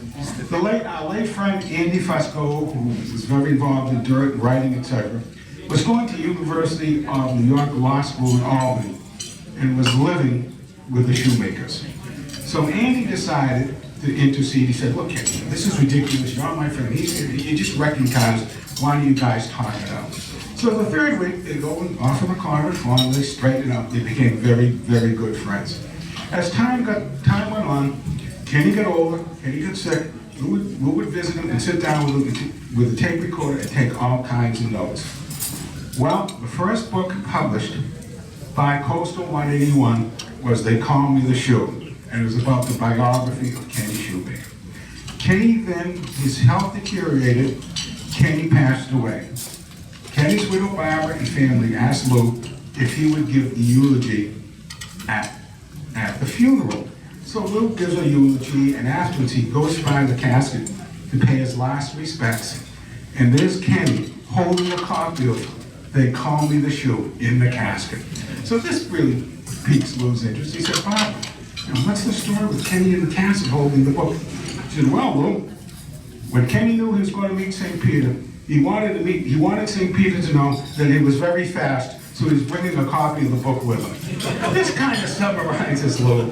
In all the years of our friendship, you never know what was going to happen. And now Coastal 181 has published 22 books. They are the biggest distributor of racing oval track books in the world. They've done books on Eddie Flemke, Buck Stevens, Richie Evans, Bill Wimble, among others. And it is my distinct honor to induct my good friend, Luke Boyd, into the Hall of Fame.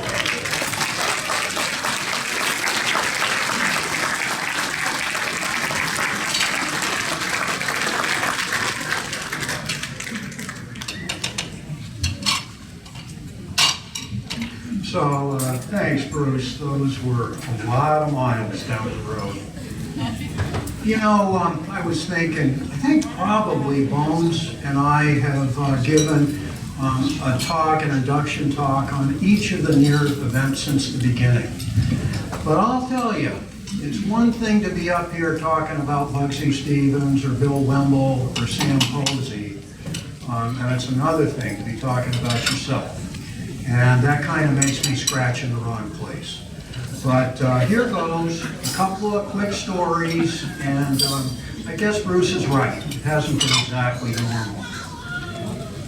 Back in 1953 in Amsterdam, New York, I did have tuberculosis, and a friend felt sorry for me and took me on the Speedway one night for a ride.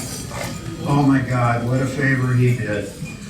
That noise, the color, those cars, the outrageousness, it just imprinted on me. It's that psychological phenomenon that happens. You know when a duck falls in love with the bumper of a Volkswagen and can't get away for the rest of his life? That's what happened. I had to be a dirt track driver. Came to Boston in '62, Ricky Falcone built me that V car. Oh my God, I had zippo technical knowledge. That thing would go through the turn bouncing like a pogo stick.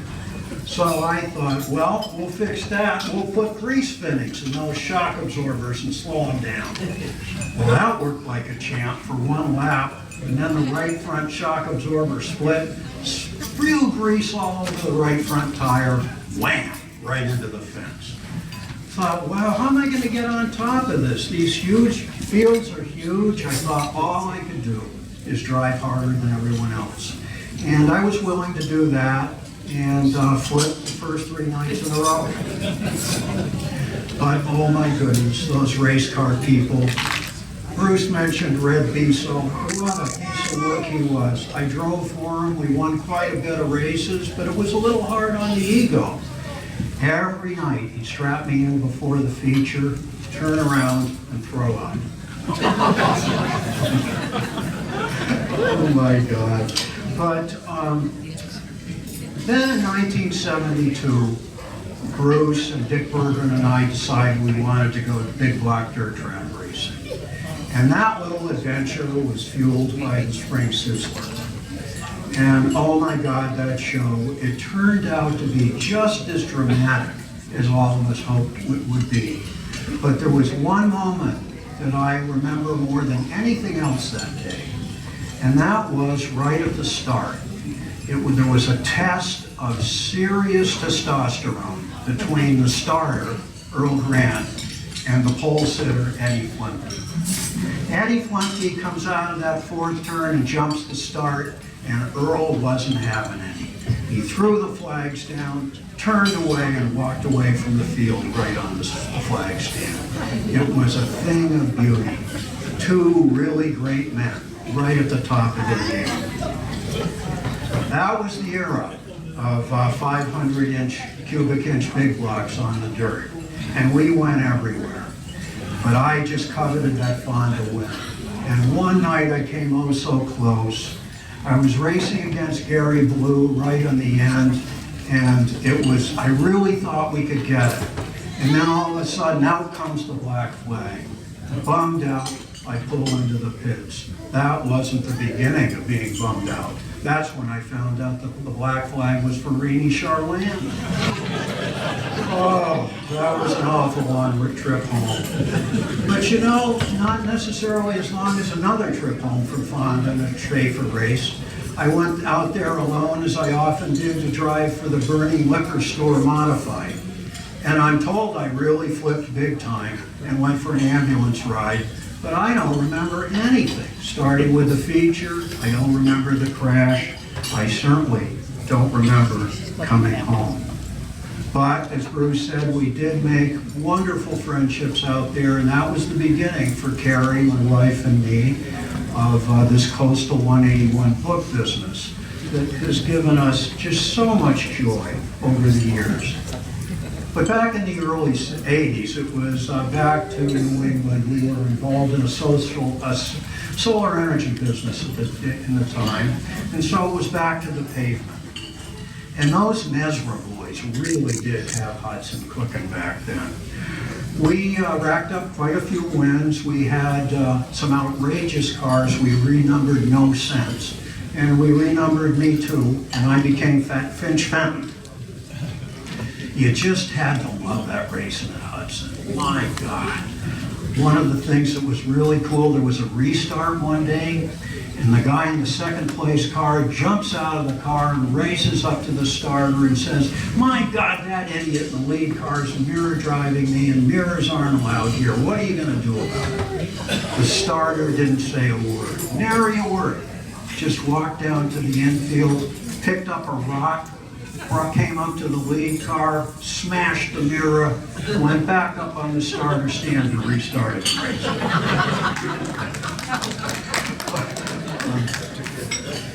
But it was really a glorious thing when good old Charlie Elliott reopened that old dirt track up in Canaan. Oh my God, it was open competition, always the best form of racing. In 2003, they had a real big time opener up there, and we were ready. We went up there with a Dave Lake Champ car, all lightened up. We had Outlaw wings on and a 428 cubic inch small block drag rubber ready. And things were working out. At the end of the feature, I was really running with pretty hard with a guy named Butch Elms, big armed guy, the promoter of Bear Ridge Speedway, really, really good guy. And right at the end of the race, things got a little testy. But I did sneak by him coming off the fourth turn with 2 to go. But right at that moment, the motor burped. I looked down, the needle and the temperature gauge was absolutely pinned. So I decided the only thing you can do is keep the gas pedal pinned. I just nipped him at the line for the win, and when I did, I shut the motor right down. Coasted all the way around to the track, came in to Victory Circle, and flicked on the starter switch just to see what happened. That motor was frozen up solid. Good move, Finch family. Would you do that again? You bet your Vippy. 3 weeks ago yesterday was at Syracuse, New York. It was the weekend of the final racing at that mile dirt track out there. There were hundreds of center steer modifieds and 18 Silver Crown cars. Well, Friday rained out, so the whole place turned into Syracuse soup. So all this qualifying had to happen Saturday. The Silver Crown cars were brought out first thing in the morning, and I was there. I snuck up to the outside of turn 3 right by the fence, because I knew that track was going to be heavy and it would develop a cushion. And oh my God, you could hear those open wheelers with that injection pick up the throttle in the first and second turn. They'd scream down that backstretch with that track accepting every bit of horsepower they could put to it. Doing about 200 miles an hour, get to where I was and turn through, pitch it, and enter the most beautiful, magnificent rooster-tailed broadslide you've ever seen all the way around to the front stretch. Close your eyes halfway, and this could have been Jimmy Bryan and Parnelli Jones. I shivered, and I was welled up. And somehow, the brutal beauty of that moment brought back all of the miles, all of the energy, all of the wins, all of the wounds on all those years since that night, 1953 at Fonda. And somehow, on top of that, today just sums the whole thing up for me. I just can't thank you enough.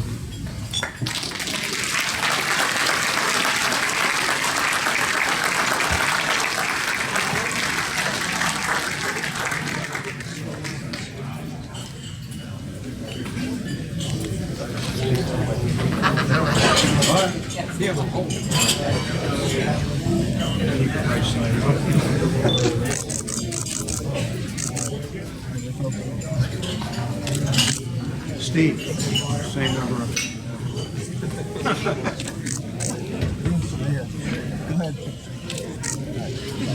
Well, the photos have been taken, and now it's up to Lou Boyd as he puts his plaque up on the stand.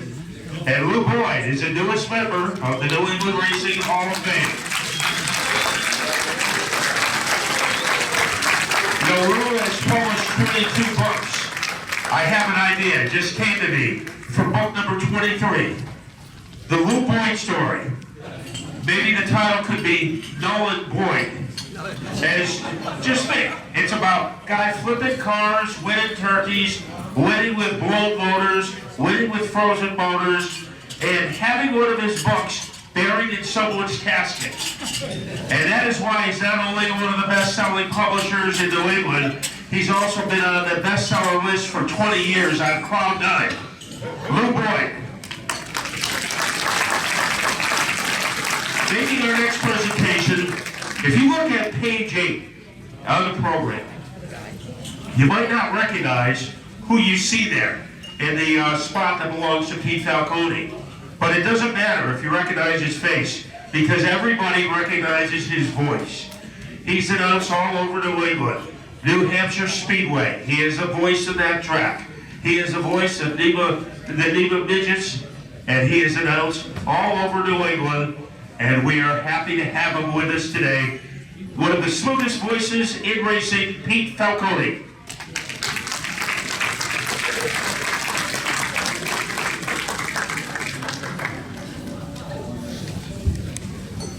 Wow, Matt, thanks. That'll get you a cheeseburger when I see you in New London next season. That was a wonderful introduction. That picture, I think that's my high school graduation picture, but anyway, love to go back there. But today, I'm here to tell you a little about my friend, Red McDonald. Now, many know Red from his current position these days in New England auto racing. That is, that he's the father of the famous driver, the Outlaw, Eddie McDonald, big-time winner in the ACT Series, NASCAR's K&N Pro Series, and other late model races up and down the East Coast. But seriously, I think many of you know Red as the husband of Judy McDonald, the real force behind the operation at Lee USA Speedway.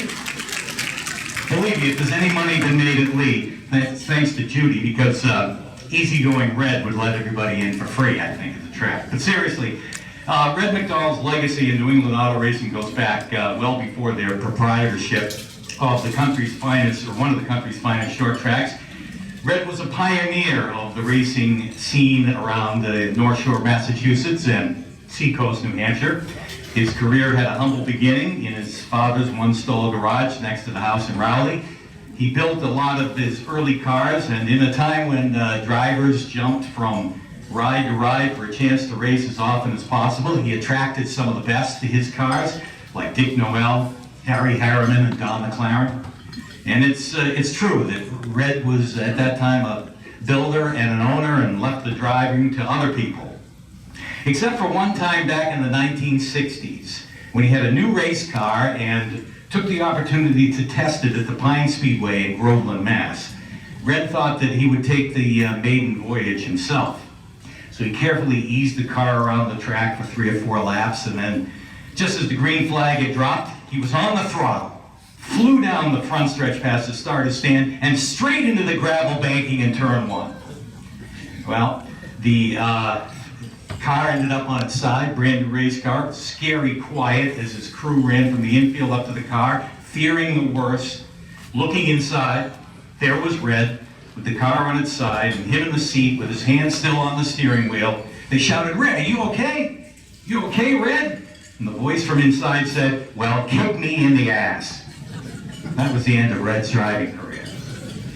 Red would tow anywhere to run as often as they could: Westboro, Brookline, Arundel, Lee, the Pines, even towing to Canada at the CNE Fairgrounds. Just Red and his driver, Hall of Famer Jim Martell, in the truck, all the way to Canada to race their full coupe against some of Canada's potent cut-downs. Their appearance far from home was so impressive that another promoter invited them to race the next night at Wasaga Beach Speedway. They knew nothing about it, but they went and raced. Not content to sit still in the winter either, Red towed to Florida to run some of the East Coast short tracks, loving every minute of it. One of Red's most impressive cars was a beautiful 3-window coupe that had been built by Junior Prescott. Red's car was the twin to Junior's coupe. It was piloted by the legendary Hall of Famer Jimmy Martell. They were out to make some noise and some serious cash on the opening night of 1966 season at the Norwood Arena. First time there. But that serious cash turned into serious trouble when Martell wadded it up pretty good in a grinding crash. But even more serious than wrecking Red's beautiful coupe was the fact that the crash also took out Norwood's much acclaimed and defending champion on opening night. The great Bill Slater ended up in the wall, upside down, compliments of Jimmy Martell. That feat even made a picture in one of the Boston newspapers. Needless to say, Slater didn't talk to Jimmy Martell or Red for years after that, when you take out the hometown hero like that. Red belonged to a team that took Bentley Warren to Indianapolis, and Red's racing stable had produced cut-downs, full coupes, modifieds, and finally into super modifieds. Great drivers like Jim Cheney and Dave Thomas piloted Red's potent supers to big wins and 2 classics. Red had become a real proponent of the super modifieds. But he wasn't content to just watch his own cars compete. He wanted more than that. At the height of his successful trucking business in Newbury, Mass., he decided to take on another stressful business. He wanted to operate a whole racetrack. So in 1987, Red and Judy bought the speedway located in Lee, New Hampshire, immediately adding enhancements to the facility and making it one of the finest short tracks on the East Coast. Right at the start, they established some big events that have become tradition in New England for over 30 years, or close to 30 years that they've had the Speedway. The annual opening race for the American Canadian Tour, the yearly appearance of the ISMA Super Modifieds for the Aldi Silver Classic, and a season-ending open competition Oktoberfest that traditionally draws over 300 race cars. NASCAR's K&N Pro Series and Whelen Modified Tour run there. There was even an appearance of Indy cars once upon a time, and annual stops at Lee for PASS, NEMA, MRS, and more make Lee a fan's destination several times a season. I've had the honor and pleasure of working for Red and Judy since they started at Lee back in 1987. Red's come a long way from his humble beginnings in that one-car garage on the North Shore. Now he provides a place for humble beginnings, a place to the track's beginners and veterans alike, got a beautifully manicured short track close to home. Lee has spawned many young drivers to go on and do great things. His son Eddie is just one example of someone that learned the skills on Red's 3rd Mile Oval, and there are many more. Red McDonald has had a storied career in New England auto racing, and he's not done yet. But today we pause to congratulate him on an outstanding career so far and induct him into the Hall of Fame. Ladies and gentlemen, Edward Red McDonald.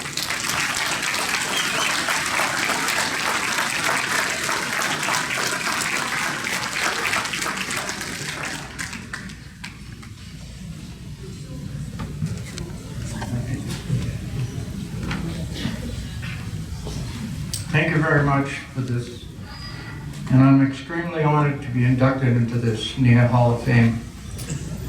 I want to thank all the people that voted for me, and congratulations to all the other inductees. I'd also like to thank my wife, Judy, my kids, Jennifer and Eddie. Without you, I can do this. I've been in this racing game for 60 years and I don't do any speaking, so I'm very nervous about doing this. I started at the Pines in Hudson, and I worked at the New England Dragway for a few years, and I would work up there in the daytime and then head home and take my cut down and go to Hudson to race. Most of the memorial things that I remember is of winning the Star Classic in 1968 and winning the Sandusky Classic in the 80s. I bought a NASCAR modified with Jimmy Martell.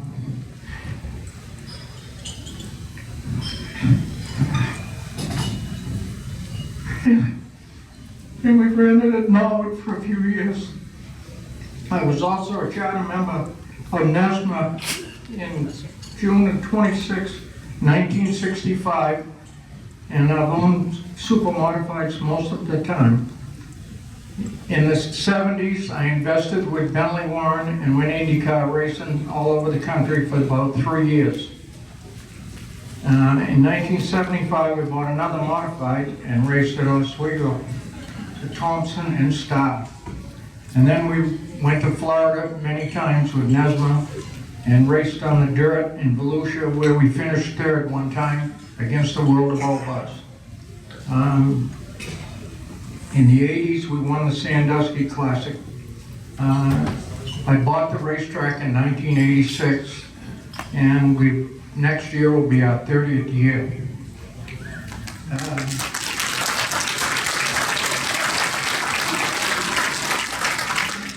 The first year we bought the Speedway, Tom Curley came with his American-Canadian tour. It was the biggest crowd we've ever had in the history of the racetrack.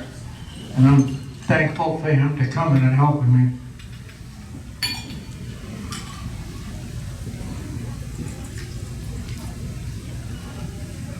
Son here, he started racing when he was 14 at Lee, and he's gone all the way from Lee in a hobby stock to driving a Sprint Cup car at Loudon, which I'm very, very proud of.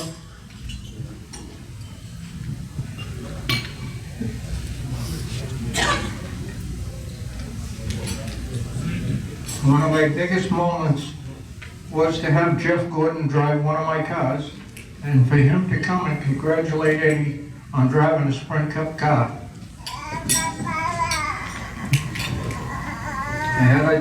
Over the years, I probably had 25 drivers, and they've all been, a lot of them have been Hall of Famers here, and I've had a lot of fun over the years. And I want to thank everybody for this opportunity to be here today.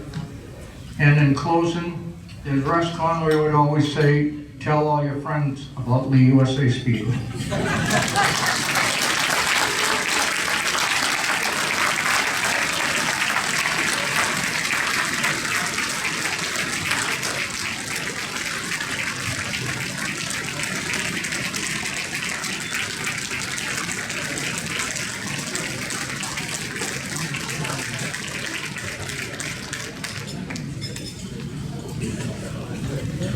So Red McDonald walks over to our platform, and now he is officially a member of the New England Racing Hall of Fame.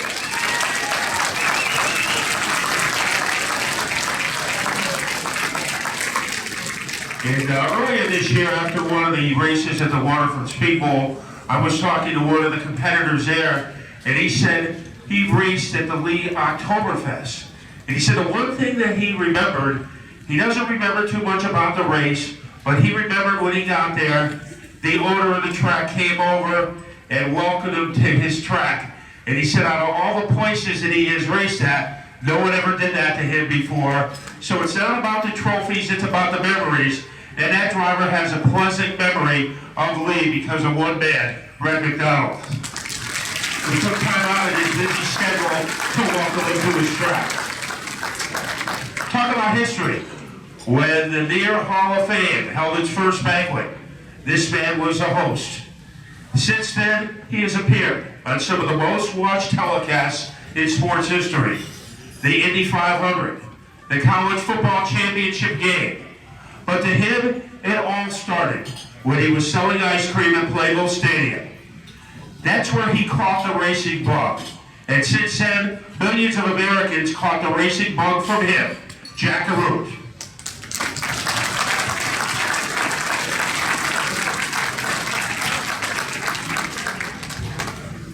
Thank you, Matt. First, before I get into whom I'm going to induct, how's everybody's bladder? We okay? I mean, we're all old. We need to take a 3-minute break. I mean, we can certainly do that. I mean, I came here this morning and I was 63. Right? Now I'm 65. I got my Medicare card. One of the wonderful things that I am thankful for, my dad, a Hall of Famer, instilled in me a long time ago an appreciation for history. And the man that I've been asked to induct instilled in me an appreciation for. But to make it 13 times? How about going over to Le Mans, France, and competing 10 times in the twice around the clock endurance contest, finishing third in 1971? How about standing atop the podium on that rickety old airport that was turned into a place that we all love, Sebring? He even made a couple of Formula One starts, back when they were the men that lived by the grace of God in 12 seconds, because that was about their life expectancy. I didn't know this about this guy, but he actually made one start in Sprint Cup competition. Now, when you meet him and I tell you the rest of the story, you can imagine how that became a little bit foreign to me. Because, yep, nope, ask my daddy is not part of Sam Posey's lexicon. He's an architect, he was a fine painter, a model train enthusiast like my dad and Paul Page, and there were a lot of times when we would trade stories about Lionel trains.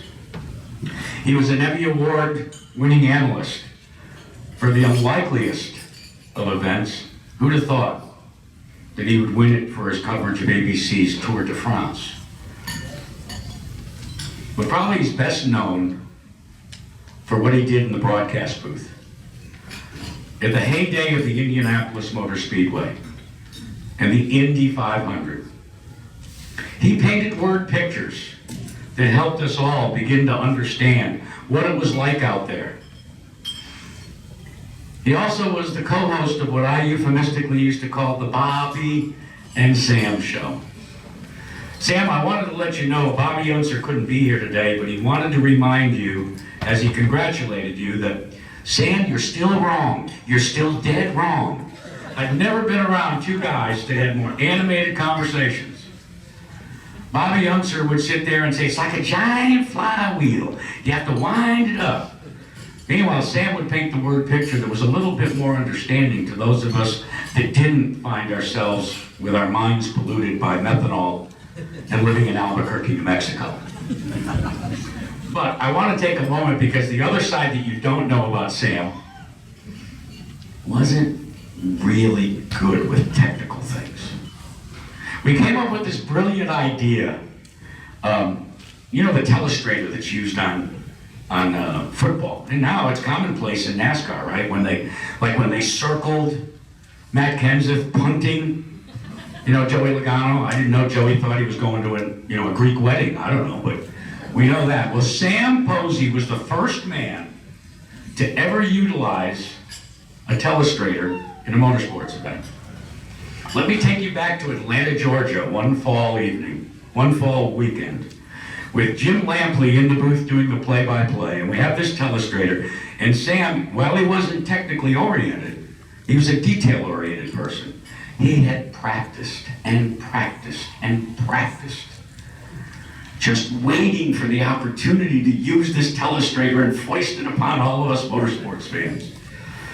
And all of a sudden there's a crash and he'd get ready and go, oh, we're going to show you this. And as he starts to circle it, the director goes to another shot. I was the stagehand at the time. And finally, after the 20th attempt at getting this telestrator, and Jim Lampley and Sam mentions, you know, this is some new technology, the telestrator. He says, well, I'm not normally a technical sort of guy, and Lampley, as an aside, says, no, Sam, your work with the telestrator today have proven that to all of us. But some of you may remember this, and I want you to listen carefully. I take you back to 1986. The Indianapolis Motor Speedway and the Indy 500. That same Indy 500 that was rained out on its scheduled race day. And we waited till Monday, and then we waited till Tuesday. And by Wednesday, they told us, come back on Saturday. We're going down to the end of the race. And a California kid with the blonde hair and the surfer's looks is leading Kevin Kogan in the final moments. And again, Mr. Technical, we had unveiled in-car radios.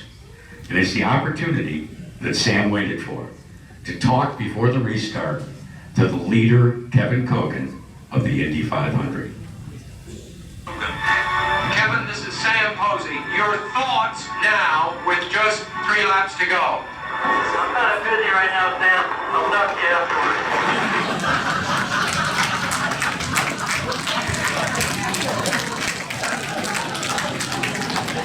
We all know how that worked out for Kevin, don't we? Because on that restart, as he's coming up through the gearbox, Bobby Rahal, who was living on fumes, piloted the Red Roof Inn to his first and only Indy 500 victory. But most importantly, and I heard the term used describing someone that's being inducted as a Renaissance man. A true Renaissance man is someone whose eyes are wide open, who enjoys and embraces life, who refuses to allow any misfortune to cloud the mark that he leaves on the world.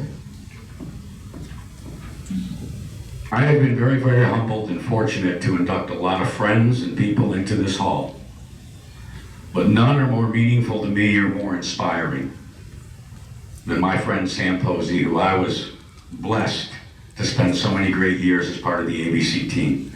He's an outstanding driver, and on that alone, he should have been in this Hall of Fame a long time ago. But what he did for the state of auto racing, with his association with the Indy 500, with NASCAR, with Monaco Grand Prix, with all of it, the racing world has been very, very fortunate to have someone like Sam. And I feel very, very fortunate to welcome him as a member of the Hall of Fame. Sam Posey.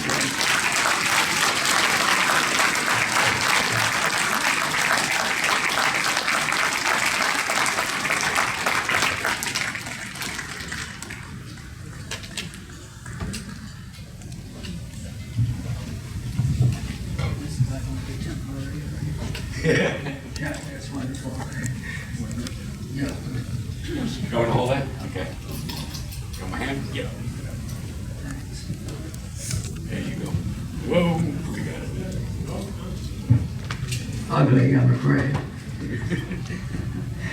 Jack was the most valued member of our ABC team, and we had a wonderful team, as you mentioned, Jim McKay, and others. But Jack had a special quality to him. He loved racing unconditionally. And it didn't matter whether it was an exciting race or a boring race or a race stopped by rain. You could always count on him to have something. We the first day that it rained that year, what we had what are called saddlebags, the material that you use when you needed it, when you cut away from the race. And the producer called Jim McKay and me up, we were in the booth, and said, what have you got? And Jim McKay said, nothing. I said, nothing. Jack said, I got something. And the next time he needed something from the saddlebags, he asked Jack first, and Jack said, yes, he had something. And that was really the story of Jack at Indianapolis. And ABC, he always had something. And that's not an easy thing to do. A piece on television is a very demanding thing. It has to be brief. Oh, yeah, sure, fine. Now you see, that's Jack being technical. You need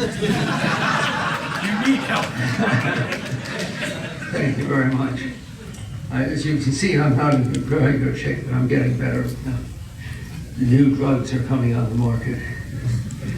I had an experience a couple of days ago, which I regard as one of the highlights of my life. I can't drive the car anymore because I'm taking something called some of you here are taking that. It thins your blood out. So that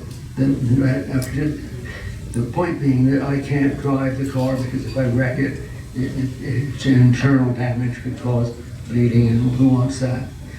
So, but we had the car, the most beautiful car with my friend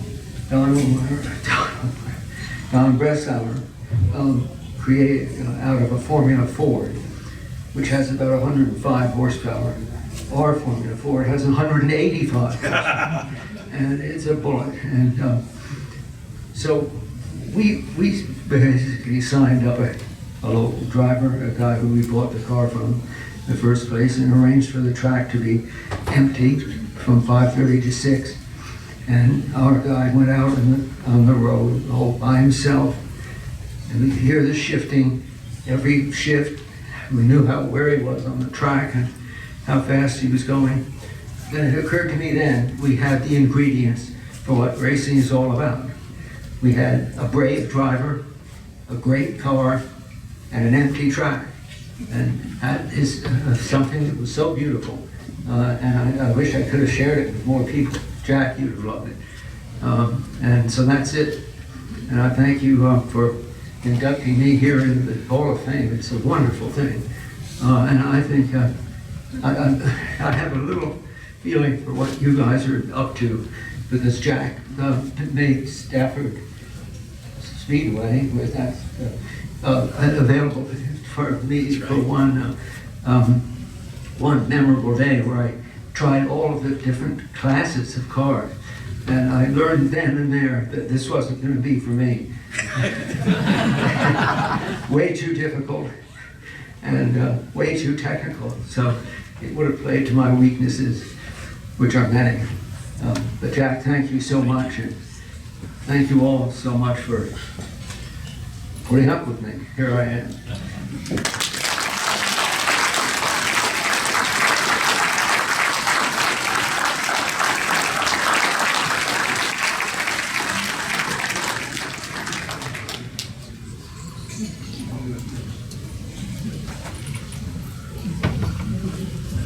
Good.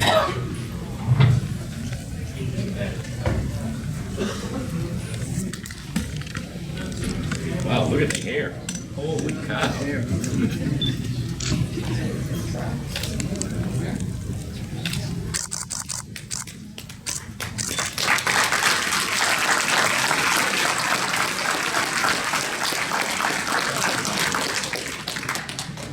His plaque is officially on the platform. Cemony.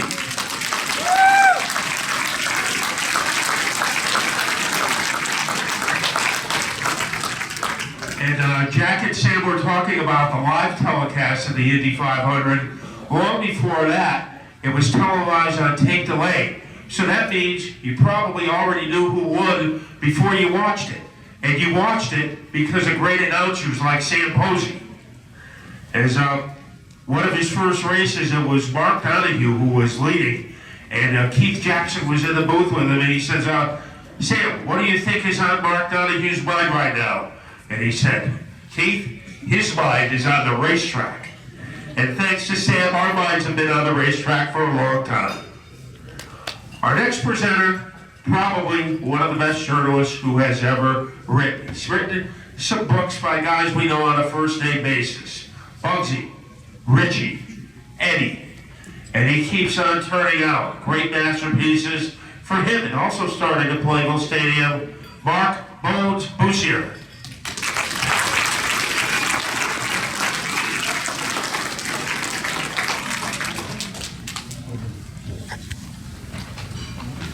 It's a tough deal to follow paid broadcasters like Jackie and Sam when all you are is a sort of dim-witted scribbler, but here we go. There's a lyric by the songwriter Chris Christopherson that includes the line, "Heroes happen when you need them." I can't think of a more appropriate way to sum up the impact that our next inductee had on modified racing in the Northeast, and especially New England. Let's reflect on the winter of 1981-82. There was a serious changing of the guard underway. Ronnie Bouchard had just finished his Rookie of the Year season in the Cup Series. Jeff Bodine had moved south to chase his own superspeedway dreams. Steady Eddie Flemke was semi-retired. Bugsy Stevens had been through a couple of tough seasons and would soon be on the sidelines with a broken back. Georgie Summers and Leo Cleary still had a few big days left, but both were winding down their great careers. New Yorkers Maynard Troyer and Jerry Cook had been making fewer trips to New England than they once had. And Richie Evans, who in recent seasons had been almost a regular at the Stafford Motor Speedway, was upset with the new tire rule the track implemented and made it clear that he'd be visiting New England less often in 1982. You add up all those names, or rather subtract all those names, and you're talking about a serious dimming of star power. Modified racing in this area badly needed a new name. Then, at the dawn of the 82 season, we got one. Down in Florida during Speed Weeks, Long Island's Greg Sachs, driving for a brand new team owned by his friend Ernie Wilsberg, won 6 of the 8 races in the World Series of Asphalt Racing at New Smyrna Speedway. A month later in March, Greg won the modified portion of the Dogwood 500 at Martinsville. By now, fans and racers alike were buzzing. Come April, Sachs brought that buzz to New England, specifically to Connecticut, where he won the Icebreaker at Thompson Speedway and the Spring Sizzler at Stafford. By the time that '82 season was over, Greg Sachs and the Wilsburg Five had started 38 races. They won 28 of them. His big victories outside this region included the Budweiser 200 at Oswego and the Race of Champions at Pocono. But since this is a New England Hall of Fame, we'll note that in September, Sachs won both the Labor Day 200 at Stafford and the Thompson 300. That Stafford 200 was Greg's 11th win of the season at that one racetrack alone. And not surprisingly, he was crowned the track champion. He absolutely lit up the season from Maine to Florida. That's the year people remember. That's the year that led to so many of the great things that followed, up to and including this Hall of Fame induction. But you can't talk about Greg Sachs in New England without mentioning a couple of other special days, including one a bit earlier that changed everything for him. Greg had been running his own modifieds for several years, those beautiful blue number 18X Pintos, and he'd done some winning close to home at Riverhead, and even more at a place that so many of us miss, good old Islip Speedway. And he'd had some electrifying runs in the Dogleg 200 at Trenton and in the Race of Champions at Pocono, performances that didn't give him the results that he deserved, but made a lot of people take notice. One of the people taking notice was Maynard Troyer. And when one of Troyer's chassis customers, Lee Allard, needed a driver for the 1980 season, Maynard recommended Sachs. Allard listened, which turned out to be a wise decision. Because in the spring of 1980, Sachs came for the very first time to the old Westboro Speedway outside Worcester to run the Allard 66 in a race called the Busch Beer 100. At day's end, he stood in victory lane. It was not only his first feature win in New England, but also his first outside Long Island. They gathered the top 4 finishers in victory lane that day to hand out jackets and plaques, and Greg was certainly in fine company. Second, third, and fourth were Richie Evans, Bug Stevens, and Jerry Cook. In other words, every NASCAR modified champion dating back to 1967, with the exception of the 1980 champ, the late Fred DeCero. Incidentally, that race was promoted by Dick Williams, who was honored earlier today. With that one victory, Greg Sachs was off and running. That autumn, aboard the white 41 Pinto owned by Pennsylvania's Cal Smales, Sachs won his first Bud 200 at Oswego. A year later, in 1981, the same combination was a winner in the season-ending World Series at Thompson. Which brings us to '82, that monster season you've already heard about, and 1983, which kicked off with Sachs winning another Icebreaker and another Spring Sizzler. But before long, he had jumped up to the Winston Cup Series, first with a family-owned car and later with Dygaard Racing. And in his very first start for Dygaard, Thursday, July 4th, 1985, Sachs became just about the only guy that whole year to outrun Bill Elliott on his way to winning the Firecracker 400. His native Long Island rejoiced that day, but we rejoiced here too, because by then we had considered Greg an adopted New Englander. Incidentally, that Firecracker 400 set up one of the great New England moments for Greg. The very next night, a Friday, he was due at Stafford to drive a modified for Hall of Fame car owner Art Berry in the Ferrara 100. Naturally, word got around that NASCAR's latest upset winner was coming home, so to speak. So Stafford, as you might expect, drew a larger crowd than usual, and in those days the Ferrara 100 was a popular event anyway. Well, along comes Greg, rolling into the town of Stafford Springs, and before he gets to the track, he finds himself in this massive traffic jam. Nobody's moving. So not wanting to miss the warm-ups, he hops out of his car, jogs to the track, and rather than encircling the entire facility to get to the pit entrance, he walks right through the front gate to the surprise and delight of the grandstand crowd. It was one of those storybook occasions when a night at the track feels just right. Busy with his obligations in the Cup Series, Sachs ran just a handful of races in New England after that, including a few more with Art Berry and some with another Hall of Fame car owner, Mario Fiore. But by then, the modified division had a new crop of drivers on top, guys like Mike Stefanik, Reggie Ruggiero, Jim Spencer, Mike McLaughlin, Jeff and Rick Fuller, and others. Like the song says, heroes happen when you need them, and Greg's magic few seasons in our neighborhood had been a spectacular bridge from one group of heroes to the next. He's quite a hero himself, and with that, it is my pleasure to welcome into the New England Auto Racers Hall of Fame, Mr. Greg Sachs.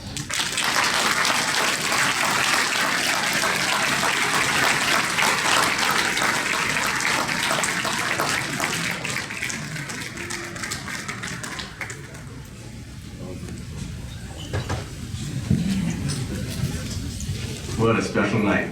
Bones, you're my man. Thank you so much. There's been a lot said about the media tonight, and I just want to say that it's warranted. I was so I was so welcomed in the media. I was embraced by the media. It's really what helped me to propel my career all the way through New England and on into the Cup and on to actually, make a living at racing. I mean, it was pretty damn awesome. But I want to start tonight by thanking and acknowledging so many of the people that made this happen for me. Because it's not about me, it's about the people that got me here. Because that's just how it happens in racing. And first would be my wife. Vicky, 40 years, and behind the scenes, supporting me, and my 3 beautiful children who are here with me today. So you know how special it is for me. And Rachel told me, be sure to cut it short, Dad, because I got a flight to catch, so I gotta try to speed it up a little bit. But, Bonesy talks about the career and the accomplishments, but like I say, it was the people. And when I started on Long Island, just so you know, there were invaders that came to Long Island and came to Islip. And it was the likes of Richie Evans and Bugsy Stevens and Ronnie and so many others, and they were all fast. But, 2 of those guys that were on the podium with me at Westboro, what made it so special, and one of my favorite pictures, it is not all the national championships. But when I first went to Islip and started to compete there, and these guys would come in and invade, Bugsy and Richie, the 2 of them, they had something special. And it was the way they floated the car into the turn on the outside, faster than everybody else. But I look at it, it was like aggressive finesse, and how you tie those 2 together is just magic, and it's a beautiful thing, and that's why they were so successful. And I think what took me a long time, and it was the support of all these owners here, was to learn some of that. I went on the bull rings, but when I ventured across the pond, I didn't have a lot of success with my cars, and it was the bigger tracks, and I didn't have that finesse that I needed yet. And working with a lot of these guys here is what gave me that. I want to pay tribute to Lee Allard, who's since passed, Lee and Candy. That race in Westboro was probably the most important race for me to be here today. And even to move on to Cup and everything else, because that was the first time that I didn't drive my own car and that I drove for somebody else. As a matter of fact, it all goes back to my family because, Vicky supported me all through the time, but when my children were born and we looked at this, we said, hey, I work all week and I earn money and I spend it all on my race cars, but, I'm going to be responsible now and I'm going to sell these cars and, we're going to raise a family. Well, the phone started ringing, but nobody wanted to buy my cars, and it was Maynard Troyer who told me about some opportunities that I'd have out there, and that's when everything kind of changed for me. And it went from that hobby that we spent a lot of money on to, gee, Vicky says, maybe you do have something special that there, and it's been all the way through like that. So, from Lee and Candy and the guys with that team, what they did for me, and then to go to Cow's Mouth and win some big races, and it just started to steamroll from there when a good friend of mine, Ernie Wilsberg, who Bones had mentioned, came to me and he says, hey Greg, he says, Cal's not gonna run again next year, so if you'd like, I'd like to start a team, would you run for me? And I told her, and I said, yeah, sure, I'd love to do that. What do you think, what kind of car do you want to get? And he looked at me and he says, I don't know, he says, what do you want? And I told him, well, I think I'd like to have a Troyer car. He said, all right, he said, well, we'll fly up there and we'll meet Mr. Troyer. And I said, well, what kind of engine will we get? And he said, what do you want, Greg? And I said, well, I think we should try one of these Jack Tan engines. Another couple of legends from this area had had a lot of success with Jack Tan engines. So Ernie said, well, we'll fly down and we'll go see Mr. Tan. And this story just kind of went on and on and on, all the way through the culmination of our team, where we didn't so much as have a screwdriver that wasn't brand new.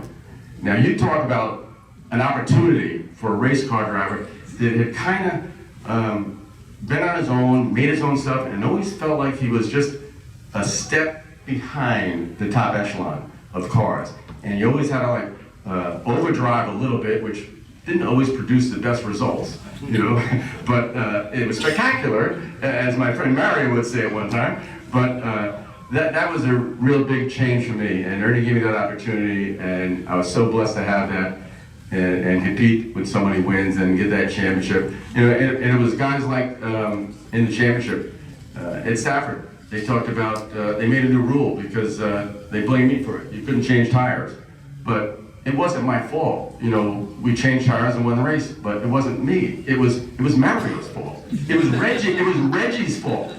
I'm leading the event, and it's about, I don't know, 25 to go, and I see Reggie is gaining. So I'm trying to go a little harder, and I see my left front tire is starting to grain, and I'm slowing down a little more, and Reggie's coming a little harder. Well, now the right front tire is starting to go, and the caution comes out. I know that I'm not going to win this race. Reggie's going to kick my behind. You know, it's over. And I went to every race for one reason, and that was to win. Right or wrong, I didn't know the pace part. I knew about going fast and trying to win. And it was that time I just went on the radio. I said, I'm pitting, give me 4. And it was kind of something that kind of stayed right with me through Winston Cup. Just give me 4. That's all I want, 4 new stickers. And they did it. We came back. We won the race. They made the rule. But like I say, again, it wasn't me, it was Reggie and Mario that caused that, not me. You know, when I talk about New England, I want to talk about some of the great families. And it's a term in NASCAR that I think is overused, because I don't think we're one big family. I think we're a community of great families. And it's obvious from Martinsville that wasn't exactly a family, you know, last week. But when we talk about Stafford, the one thing that Ernie Wilsberg did for me, more than letting me have everything I needed to compete with, the best question he asked me was, where do you want to race? And my answer was, I want to run Stafford. I want to run Stafford every week. I want to run Thompson. I want to run the big shows. The most competition, the best drivers, the most money, and the best tracks and fans are over there. Let's go try to conquer that. And that was the best opportunity he gave me. When we talk about going to Stafford and families, we talk about Jack's family, your Root family. And they were so special. And the people behind the scenes, Ed Yarrington and Brooksy, and all the people that ran that operation. I can remember nights there that were just amazing. And then to go from there to Thompson and to have the great people up there, and with the late Bill Slater, remember, and Karen, and they all opened their arms to me and welcomed me so much. You know, there was one time it was the early 80s, and I don't know exactly when it was exactly, but in closing, I just want to share a short story about that. And it was when I really started to feel welcome at Stafford. I'm at the drivers meeting, and Ed is up there speaking, and I'm listening. So you know it was the early 80s, because later I didn't really listen that much, but it was in the beginning of my career. And I'm intently listening, and all of a sudden I hear some laughter behind me, and I look around, and it was Ronnie Bouchard and Georgia Summers, and they're laughing and carry on. And I turn around, and I look down, and there's Bugsy. He's got a forest fire going to give me a hot seat, right there, a hot foot right there at the drivers' meeting. And I'm jumping up and down, and it's like crazy. But that was the day that I was really felt a part of the guys there, you know. And you've heard some stories about Bugsy before tonight. I mean, he was quite a character, and that kind of made me feel like one of the group, you know. It was really, really a special day. But my family being here, and all of you, Art Barry, I don't want to forget Art Barry.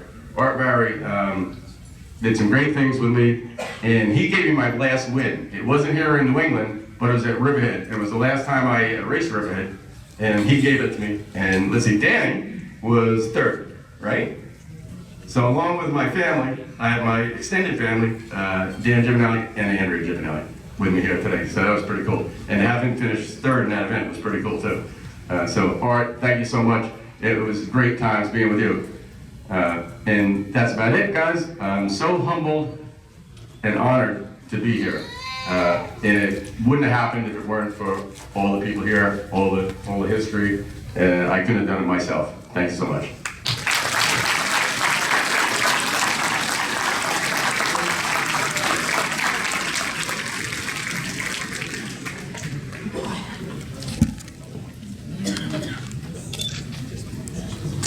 always knew Greg Sachs had the hottest right foot in motorsports.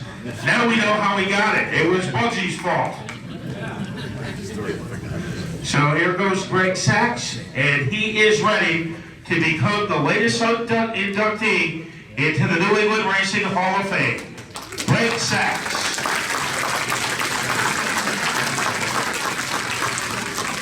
And I said you learned something at this dinner. Before today, I thought his best accomplishment was winning the Icebreaker, or winning back-to-back Spring Sizzlers, or winning the Firecracker 400. His best accomplishment was going through the front gate at Stafford without having to pay. People have tried that for years, and nobody has been able to do it, except for Greg Sachs.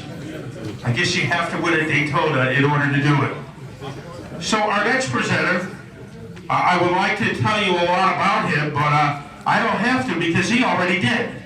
He's a winner of the Jack Rada Charlie Mitchell Memorial Media Award. He did a great job then, and he is going to be doing a great job making our next presentation, Justin St. Louis.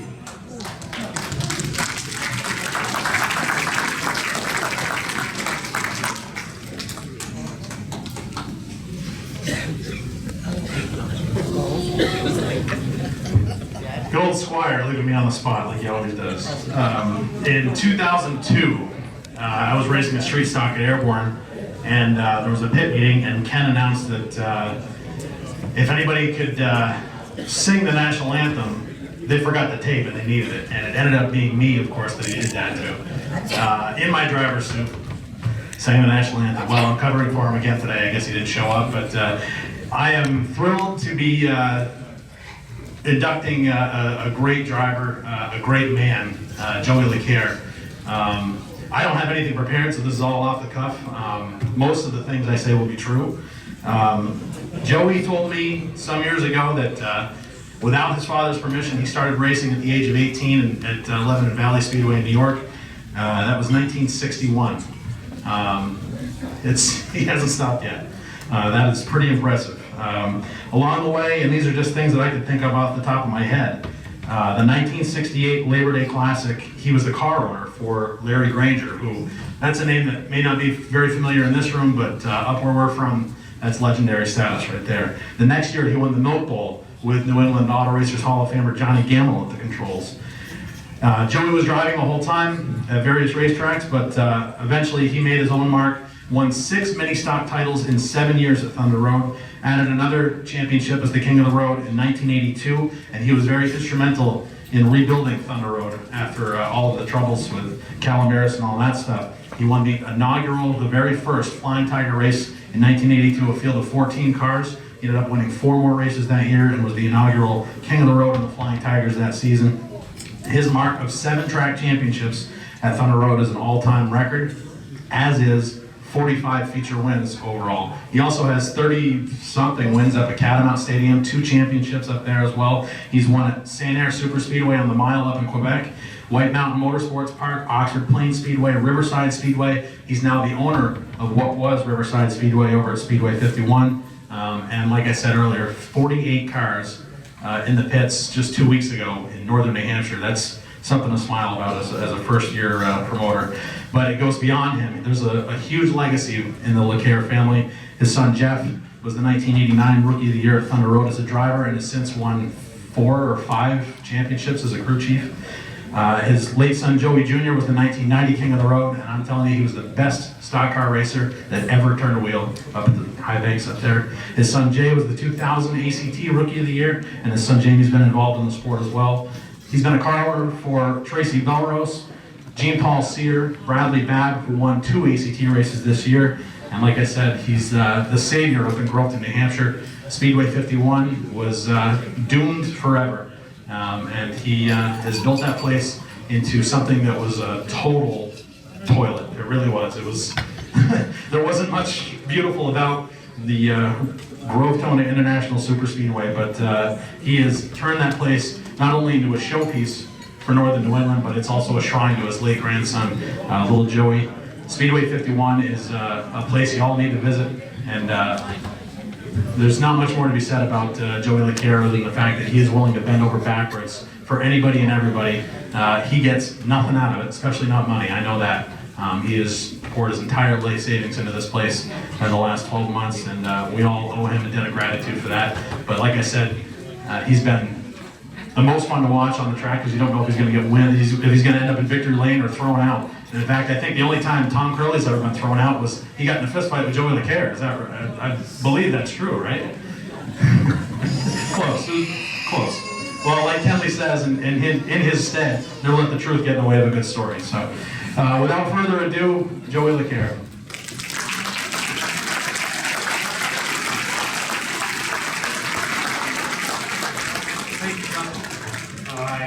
I feel this is an honor and a privilege to be here today. I want to thank my family and my cousins and my best friends. I've done a lot of racing, on the cars, the motorcycles, snowmobiles. We've done all.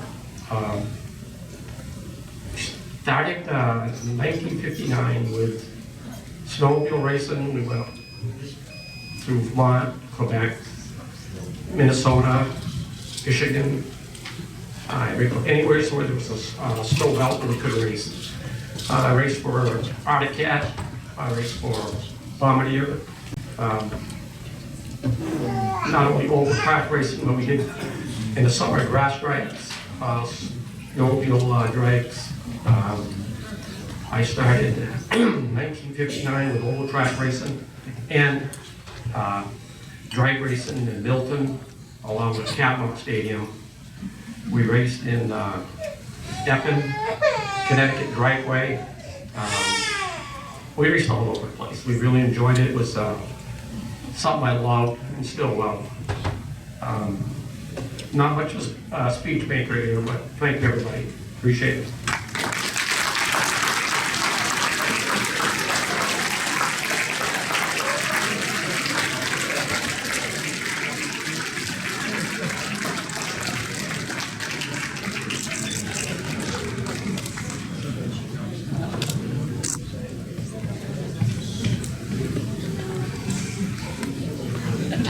Joey LaCare, one of the first saviors that we've ever had in the New England Racing Hall of Fame, as he saved Speedway 51, and now he has become a full-fledged member of the New England Racing Hall of Fame.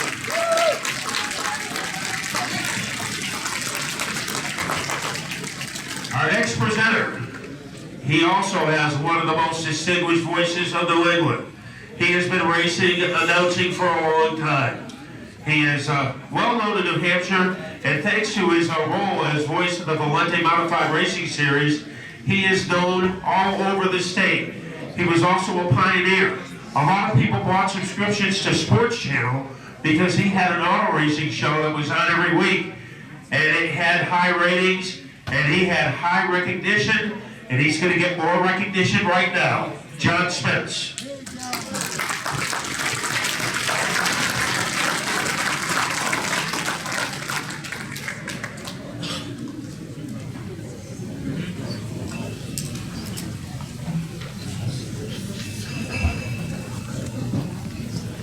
Thank you, Matt. Quick shout out to my boss, Red McDonald. Congratulations. Well deserved.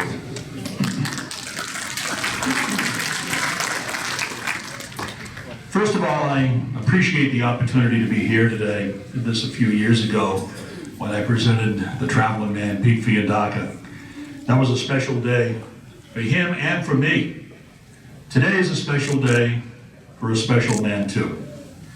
I'm a Lowell boy. Those of you who are familiar with Massachusetts. I'm a Lowell guy, and so is Paul Dunnigan. I loved racing. Paul loved racing. I delivered the Lowell Sun, probably not realizing many times that Paul was in the Lowell Sun that I was delivering, for whatever the reason. We both came from an Irish Catholic background, and it stops there. Because he knew and was good friends with the noted actor Ron Jeremy. You laugh. You were Ron Jeremy's buddy. Paul Dunnigan, for those that didn't know him, was a character. And I know that everybody here has got a few characters they're familiar with in this sport. You know some, I know some. I got some I'd put up against yours any day. Guys like Al Crockett, Hall of Famer Eddie West, Alan McClure, my radio partner Bruce Cohen. How about these two? Nasty Neil Murray, Bonrad Bob Devaney, my good buddy Val Lasore. There were others, but there was Lowell's very own Paul Dunnigan. Colorful, brash, funny, crazy, a little cocky, off the wall, all described Paul Dunnigan. He loved to collect things. Believe it or not, Paul was big into baseball cards, and some, even the most avid, hardcore collector, would drool over. Paul was flamboyant, with his long white hair and yellow sneakers. You knew who you were looking at from behind and from a distance. It was how I knew it was Paul and not Ronnie Sylvester. One thing many might not know is Paul was very much into wrestling, or as we used to say in Lowell, wrestling. He and Bentley Warren enjoyed watching the matches together and both became fans of some guy named Brother Love. That fast became Bentley's nickname for Paul Dunnigan, Brother Love. I could go on and on and on about Paul Dunnigan, and so could many that knew Paul in this room. But truly we are here, obviously, to recognize what he meant to racing and the impact he had on the sport and his beloved supermodifieds. Paul Dunnigan burst onto the scene as a car runner in 1994, finishing second in the ISMA standings with Bentley Warren. In 1995, he won the ISMA title with Mike Woodway. A second-team car with Russ Wood finished runner-up. The following year, it was Wood celebrating with Paul as ISMA champion, and that was Paul's third title. When 2000 rolled around, the Dunnigan team had 6 consecutive championships.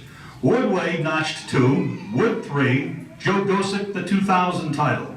2 years later, Russ Wood notched the 2002 ISMA championship. Paul also fielded the last big block championship supermodified at Star Speedway for Brian Wood. Dunnigan also finished in the runner-up spot in the ISMA point chase for it 4 times. Paul served as the ISMA Board of Directors, a member of that board, and was also honored for his loyalty, dedication, and efforts on more than one occasion by that organization.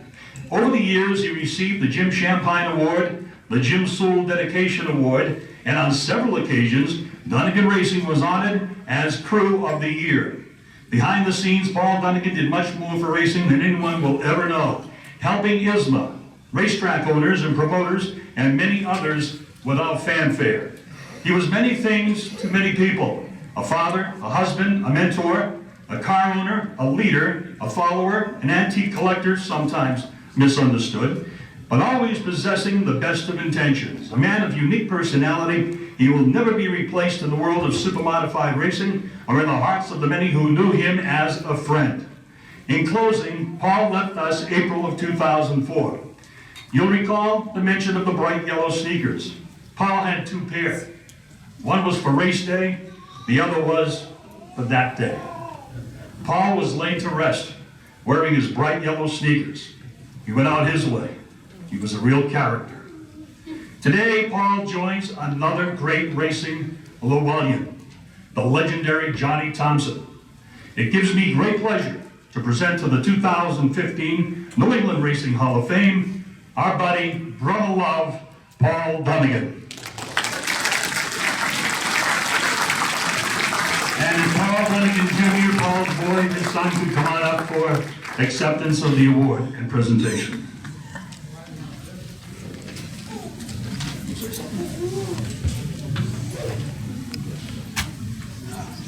It's a real honor to accept this on my dad's behalf. I don't know what else to say. I always tell people that he didn't drink, he didn't smoke, he didn't gamble, but he raced. He absolutely loved racing. Remember, that drove my mother nuts. Whether you met him once or 100 times, you never forgot who he was, how he was, the character that he was.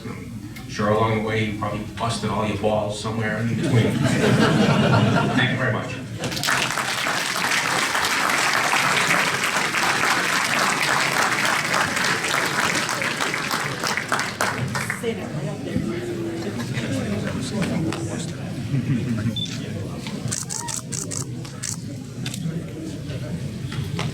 Now we know who Neil Diamond has been singing about for all these years. The original brother-in-law, Paul Dunnigan, who is now into the New England Racing Hall of Fame.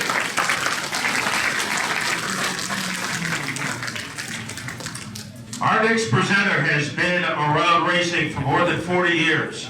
His first race, the Schaefer 500, back in 1973. Not too many people know what Schaefer is anymore, but they know Pete Vanderveer because he has covered the sport and covered the sport with distinction. A former winner of the Rada Mitchell Media Award, Pete Vanderveer.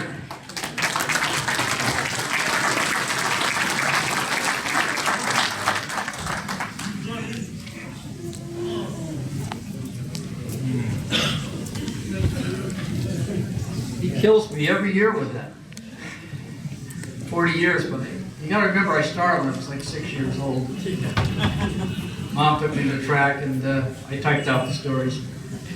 Well, 7 out of 8, I'm the 7th presenter out of 8, that's not very good, but I'm finishing 1 spot ahead of Ricky Ford. That's great. When Pete Zanardi and Bruce Cohen called me, I graciously said, oh, I will accept introducing our next inductee, Stan Greger. I began to realize, boy, in 40 years of covering racing, I haven't talked to Stan too many times. So I called him up, and we met at the Olympia Diner on the Berlin Turnpike, a great eatery. Spent about 40 minutes talking. I don't wait long to do these things. I do them right away. I met with him last Tuesday. And then I sat down yesterday afternoon. Again, I don't wait long to do these things. And put this together. Anyone who has spent time driving throughout the south central part of Connecticut has no doubt either gone into or has traveled close to the town of Southington. What you will find there is a mix of new and older homes. It's definitely an area where the transformation has taken place. It's a typical bedroom community where people growing up in neighboring New Britain, or perhaps from the farther away city of Waterbury, or even Hartford, moved into in order to seek out a better life. When you narrow it down even farther to focus on racing people, the name that instantly pops into your head is Ed Lemke Sr., whose exploits in modified racing here in the Northeast are comparable to Richard Petty's or Dale Earnhardt's in North Carolina. Lemke was a member of the Eastern Bandits, a winner of close to 500 features, and a teacher to a generation of drivers who came along after him. Our next inductee, Stan Greger, grew up in the same town. And if you did that and lived there in the 1960s and 1970s, and you were all interested in racing, then the nearby Plainville Stadium drew you in like a moth to an enticing flame. Plainville was a true quarter-mile bull ring, which became known as a racetrack with a drive-in theater screen visible as you raced down the backstretch. At age 13, Greger made his first visit with a couple of friends and their parents. His early reverence toward the sport should be noted here. He wore a nice tie, a nice pair of pants, and a clean shirt. It didn't take a long time to get me hooked, Greger said. Right down the street from where we lived, there was a four-bay car garage. All 4 bays were filled at times with novice race cars. All of their drivers competed at Plainville. Early on, crew members from that same group snuck Greger into the pits at Plainville in a time when children and women were strictly forbidden from what was considered hallowed ground. It took only a few more years, once in which Greger grew up and got through his teenage years, before the racing bug morphed from dream into reality. Greger first hit the racing surface in 1969, driving a home-built late model at the small track at Thompson Speedway. 2 years later, in 1971, he became a 22-year-old battling veterans of the era. Guys like Dave Elkis, Ron Van Ness, Roland Sear, and Tony Jack Membrino rarely gave a newcomer racing room at Plainville. If I had one word, and one word only, to describe Stan Greger, said Bones Bercier, a writer of, ironically, many words, it would be smooth. Stanley was like that in a race car, but in order to compete against drivers, first at Plainville and then at Riverside Park, you had to be aggressive. Stanley fit somewhere in the middle. He was an underdog in an era when big-name drivers, he came along with Reggie Ruggiero, and shortly after that, Ronnie Rocco was on the scene. These younger drivers were always running in lockstep with the older guys. Those are all quotes from Bones. Stanley's stay at Plainville ended after the 1974 season. He won Rookie of the Year honors in 1971 and was polishing his skills with car owners like Don Wimpy Kenny and Ron Byrne. You would either win, run close enough to almost win, survive, or wreck at Plainville, Greger said. I might hold one distinction there. I rolled the car violently on both the front stretch and the back stretch. The one on the back stretch was the worst. The roll cage crushed and fuel was leaking everywhere. People told me that I had stayed in the car. To this day, I still think I got out and ran into the infield. In his first season at Riverside in 1975, Greger teamed with Charlie Glazier, the 1974 points champ, for his first Riverside 500 team race while driving for Rich Bedoin in those famous number 500 cars. On a sweltering June night, Glazier hit the backstretch wall just 20 laps in. Greger, without the benefit of power steering, ran the next 480 circuits. In the exchange of drivers during that time, the team was penalized a lap. Bob Polverari, who teamed with Ronnie Wyckoff, both Hall of Fame members, took the checkers. Glazier and Greger, thinking they had won, filed a protest. 4 days later, the verdict, and the win still went to Polverari and Wyckoff. It was the start of a long career for Greger at the park, where he raced both full and part-time. His 38 career wins rank him fourth on the all-time list. Along the way, he ran cars for Billy Simons, Bill Pelly, Ben Dodge, Kurt Chase, Billy Carrazzo at Sherry Cup, Joe Brady, and finally with Bob Judkins. Accounting for wins with most drivers is a difficult thing to do, but we figured Stan's totals are somewhere between 75 and 100 wins. And he did win 3 track titles. They were all at Riverside Park. They came in 1978, 1981, and 1983. He won for Ben Dodge at Stafford, for Chase at Monadnock, including the Whitcomb 100 race, a very prestigious event, and drove Simon's cars at New Smyrna, Martinsville, Oswego, Waterford, and Thompson. In total, the track amount is somewhere around 20. Stan led Stafford's prestigious Spring Sizzler in 1984, when it was still an 80-lap sprint. And leading with only a handful of laps left, was forced to the sidelines, stymied by a mechanical malady. Jimmy Spencer went on for the win, en route to a Winston Cup career and a spot on television after that. Sometime in the 1980s, Greger was 2 laps away from winning a Riverside Park 200 when ill luck struck again, as a flat tire put him in the infield, and future multi-time modified tour champ Mike Stefanik headed for victory lane.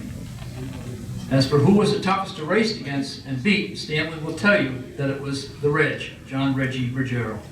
If you were leading at the park and had enough nerve to look in your rearview mirror and you saw Reggie there, you knew you were in trouble, Greger said.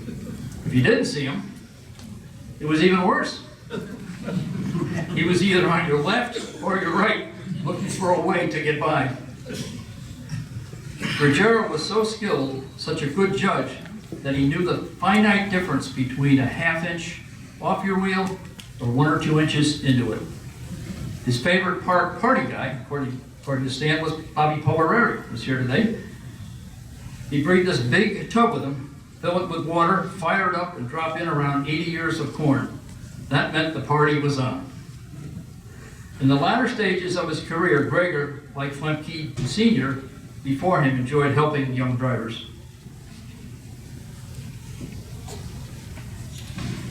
When you would venture out to Riverside Park, let's say like a Teddy Christopher, Stanley would show them the best way around the park's racing surface. Teddy and I would go out together and practice, Gregor said. I'd show him a few lines, where the car worked best in some places. But once a feature started, Teddy never liked to sit back. I'd try and tell him, wait 10, 15 laps, let the field thin out, and then pick him off. You'll still have plenty of time. That wasn't Teddy's style. Teddy always tried to get to the front in a hurry, and as Stan said, the only way that Teddy was going to get there in the first couple laps was over the tops of a few cars. After leaving the sport in 1996 and ending a career which spanned 27 years, Gregor was never seen again at a local racetrack. I was committed to racing every Saturday night during the spring and summer at Riverside, and many Friday nights at either Stafford or Malta, he said. My life revolved around racing, family, and work. Now he likes to spend time taking cruises. We're visiting interesting areas in New England. Trips to the Caribbean have also been part of his travel agenda. Stan retired several years ago from work as a heavy equipment construction operator, a job that put money into his pocket and allowed him to have a long and successful career as a racer in New England. His heroes include his wife, daughter, grandchildren, and son-in-law. All of them are here today. Then there's his mom and dad, Shirley and Stan Sr., both deceased. My dad and my mom were inspirations in my life, he said. My father would often go with me to Stafford on a Friday night, and then he would always call me on Saturday afternoon before I headed off to Riverside. He'd always tell me, you're the champ. Whether you win or lose, you are the champ. Well, today, Stan Gregor is a champ in the eyes of many, and I'd like to welcome him to the podium as a member of the 2015 Hall of Fame class.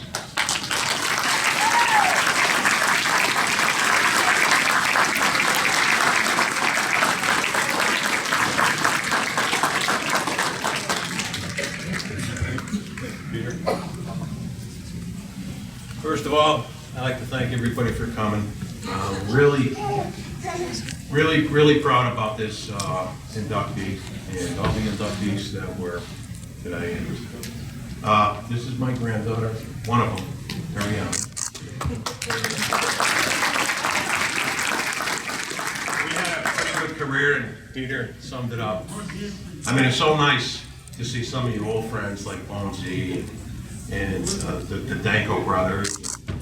Mario, one of my good buddies for over 40 years.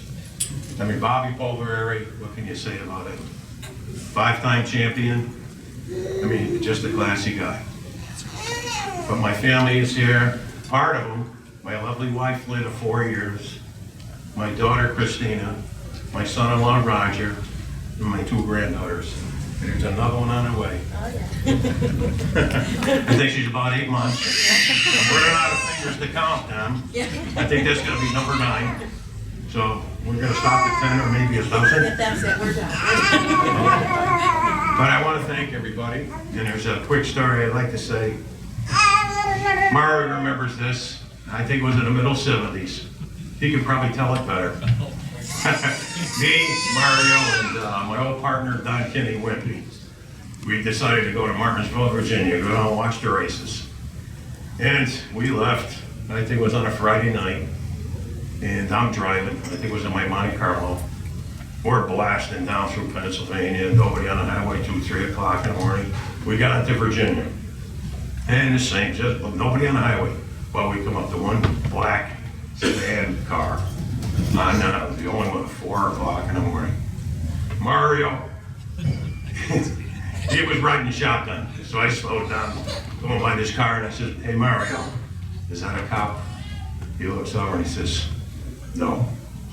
Boom, pedal to the metal. About 3 or 4 miles down the highway, I look in the mirror, you see the lights blinking in the grill. I can hear him on the loudspeaker, pull over, sir. So he said, license, registration, follow me. Right to Kangaroo Court, someplace in Virginia, the back roads. Oh my God. I says, damn, here we go. I'm gonna end up on a chain gang. Nobody's gonna know where I am. Mario don't give a shit. He's going to the races. But no, I think it was like $150 speeding ticket. But we had a good time that weekend. And Mario's been a true friend for 40 years. And he's a true good person. But I want to thank my family and everybody for showing up here. Greg, I don't think I can have a speech after you. I can't. But there's so many people out there. He mentioned all my car owners. And there's one special guy that I really like to thank in this. And this is a guy that would come with me every Saturday night to the races. And I know he's looking down on us today. And I'm gonna really, this is really for him. He was the real champ. And it was my father. Till we meet again, Dad.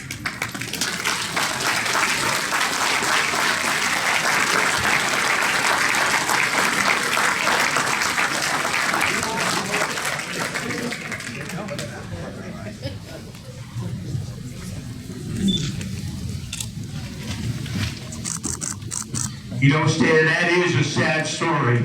You think with all Mario Fiore's money, he could have afforded for a radar detector. Stan Greger, one of the legends of Connecticut racing, is in the Hall of Fame.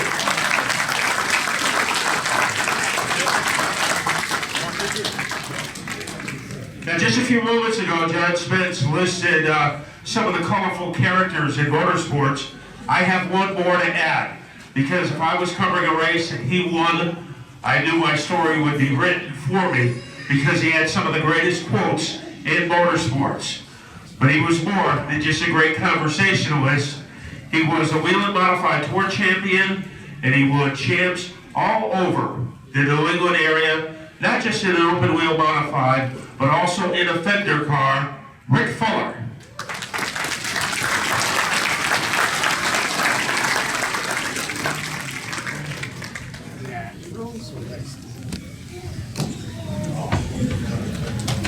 Matt's always so nice to me, I gotta tell you. I really miss doing that TV with him at Jack Root's house. Where is Jack? It's funny because I'm standing here looking around the room going, wow. And I didn't even see Art Barry here. Mario. Now I know why Reggie hated me so much down the park. It was you. Greg Sachs and I, we share the same hairdresser. Huh?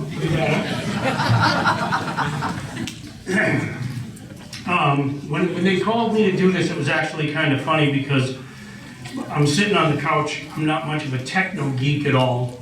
And my iPhone going off because Jeff's giving me updates on the cup race. And my wife's on Face Off, or whatever the hell that thing is.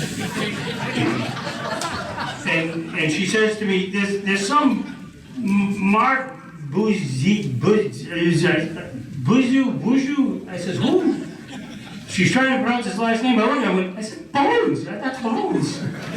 Well, Bones was reaching out and asked me if I do this and if I wanted to give a few pointers, and I appreciate that, Bones. This is inducting Jimmy McCallum, who happens to be the oldest daughter this is my wife, his oldest daughter.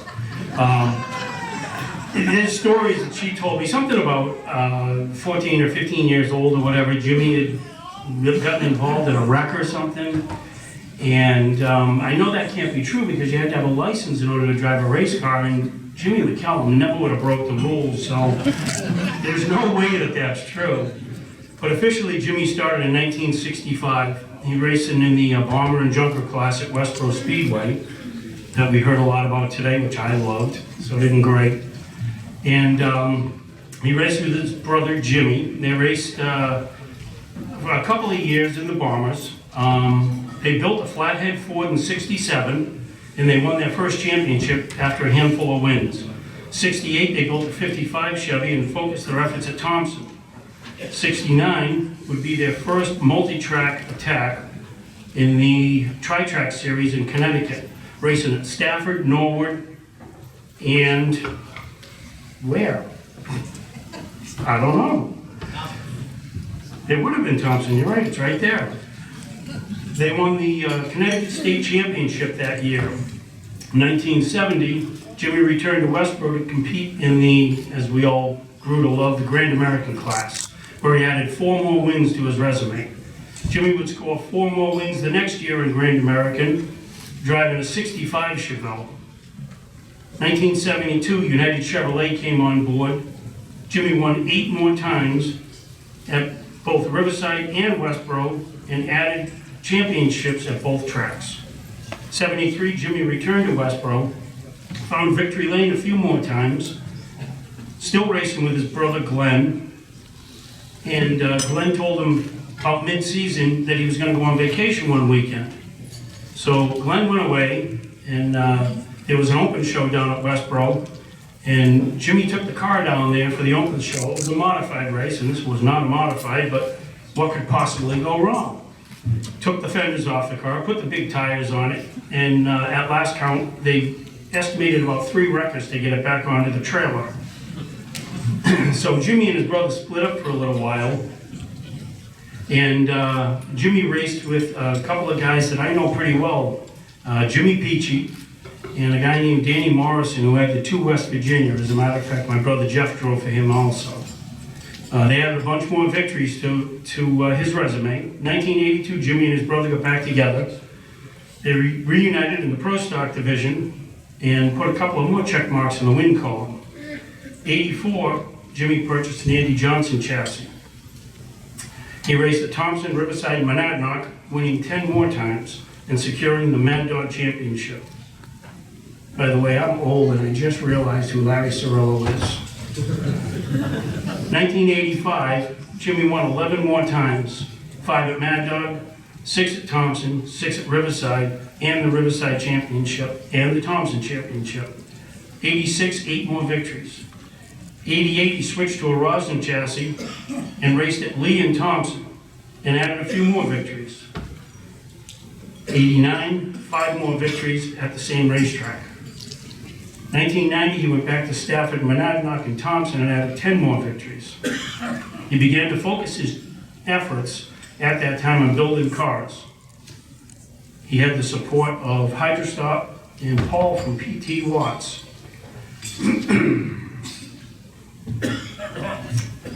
Jimmy had wins at Spud, which I found out is a real place. Wiscasset, Oxford, Mad Dog, Lee, Stafford, Thompson, Westboro, Norwood, Seacon, Waterford, and Riverside. He raced on the Pass Tour, the Act Tour, the K&N Pro Series East, NEPSA, and probably any other tour that would have him and wouldn't throw him out. He raced for 5 decades, if you've been paying attention, 119 victories and 8 championships. He was a chassis builder, and one of the first cars he built was, not many people know this, Mario knows this car. Back in 1982, I started racing a late model down at Riverside Park, and I had a Chevelle. And Jimmy was working in the body shop right next to me. And every day he'd come over, he'd spend about 4 hours building that car, which is why it went around the racetrack the way that it did. He built it from the ground up. It was probably the first car that he ever got paid to build, because he was working for my cousin at the time when he was supposed to be painting cars, and instead he was building a race car. Accepting this award for Jimmy, because Jimmy has passed away, is, again, like I said, his oldest daughter, Lisa, and his other daughter, Leanne.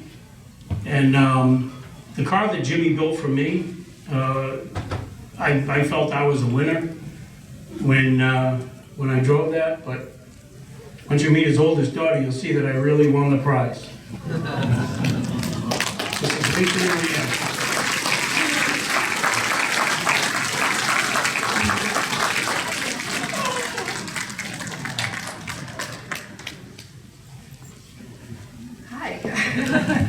Why does he do that to me before I come up here? Really sweet.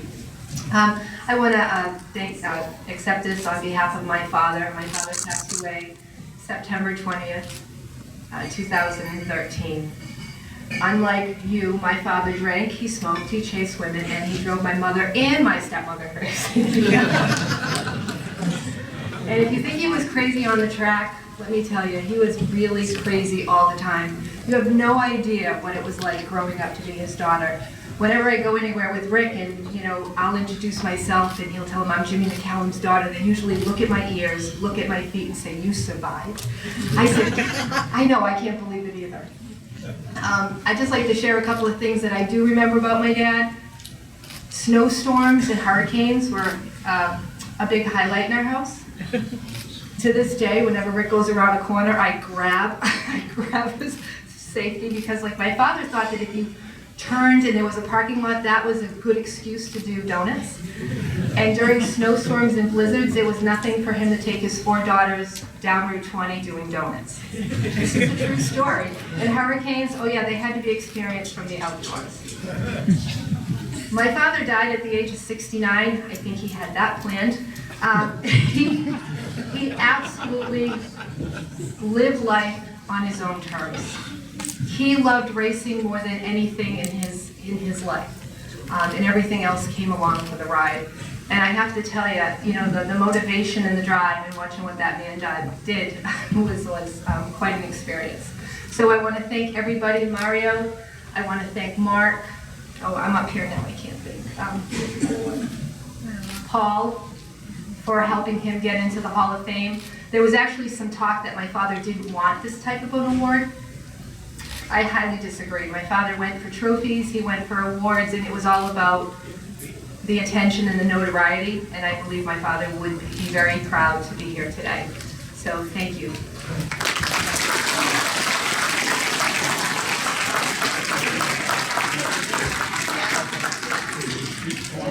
Sure, no, it's okay. Listen, the program says it's over at 3:30. Knock it off.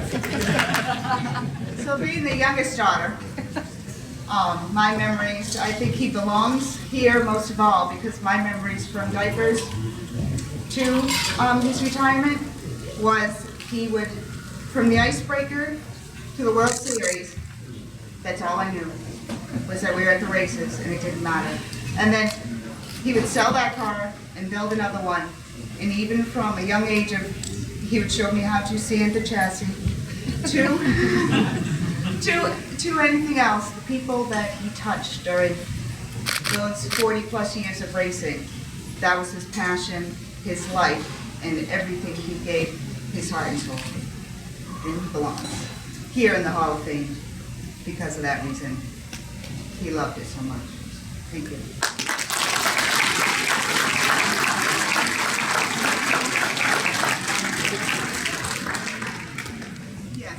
Yes, back your turn. Yeah. Amazing. So when we leave here today, and Ricky Fuller does some donuts in the parking lot, he's just saying, congratulations to my father-in-law for making the New England Racing Hall of Fame. And now it will be official, as Lisa will be putting the plaque on the board, and Jim McCallum is a Hall of Famer. Now, all Hall of Famers, past and present, we're going to have a photo opportunity now, so if everybody, past and present members, if you can stick around, we'll be taking photos, and we are open until 5. The Hall of Fame continues. We're just going to shut off the microphones, and now we're going to hear the good stories. So on behalf of Paul Massey and all the members of the New England Antique Hall of Fame, thank you for coming, and we will see you next year.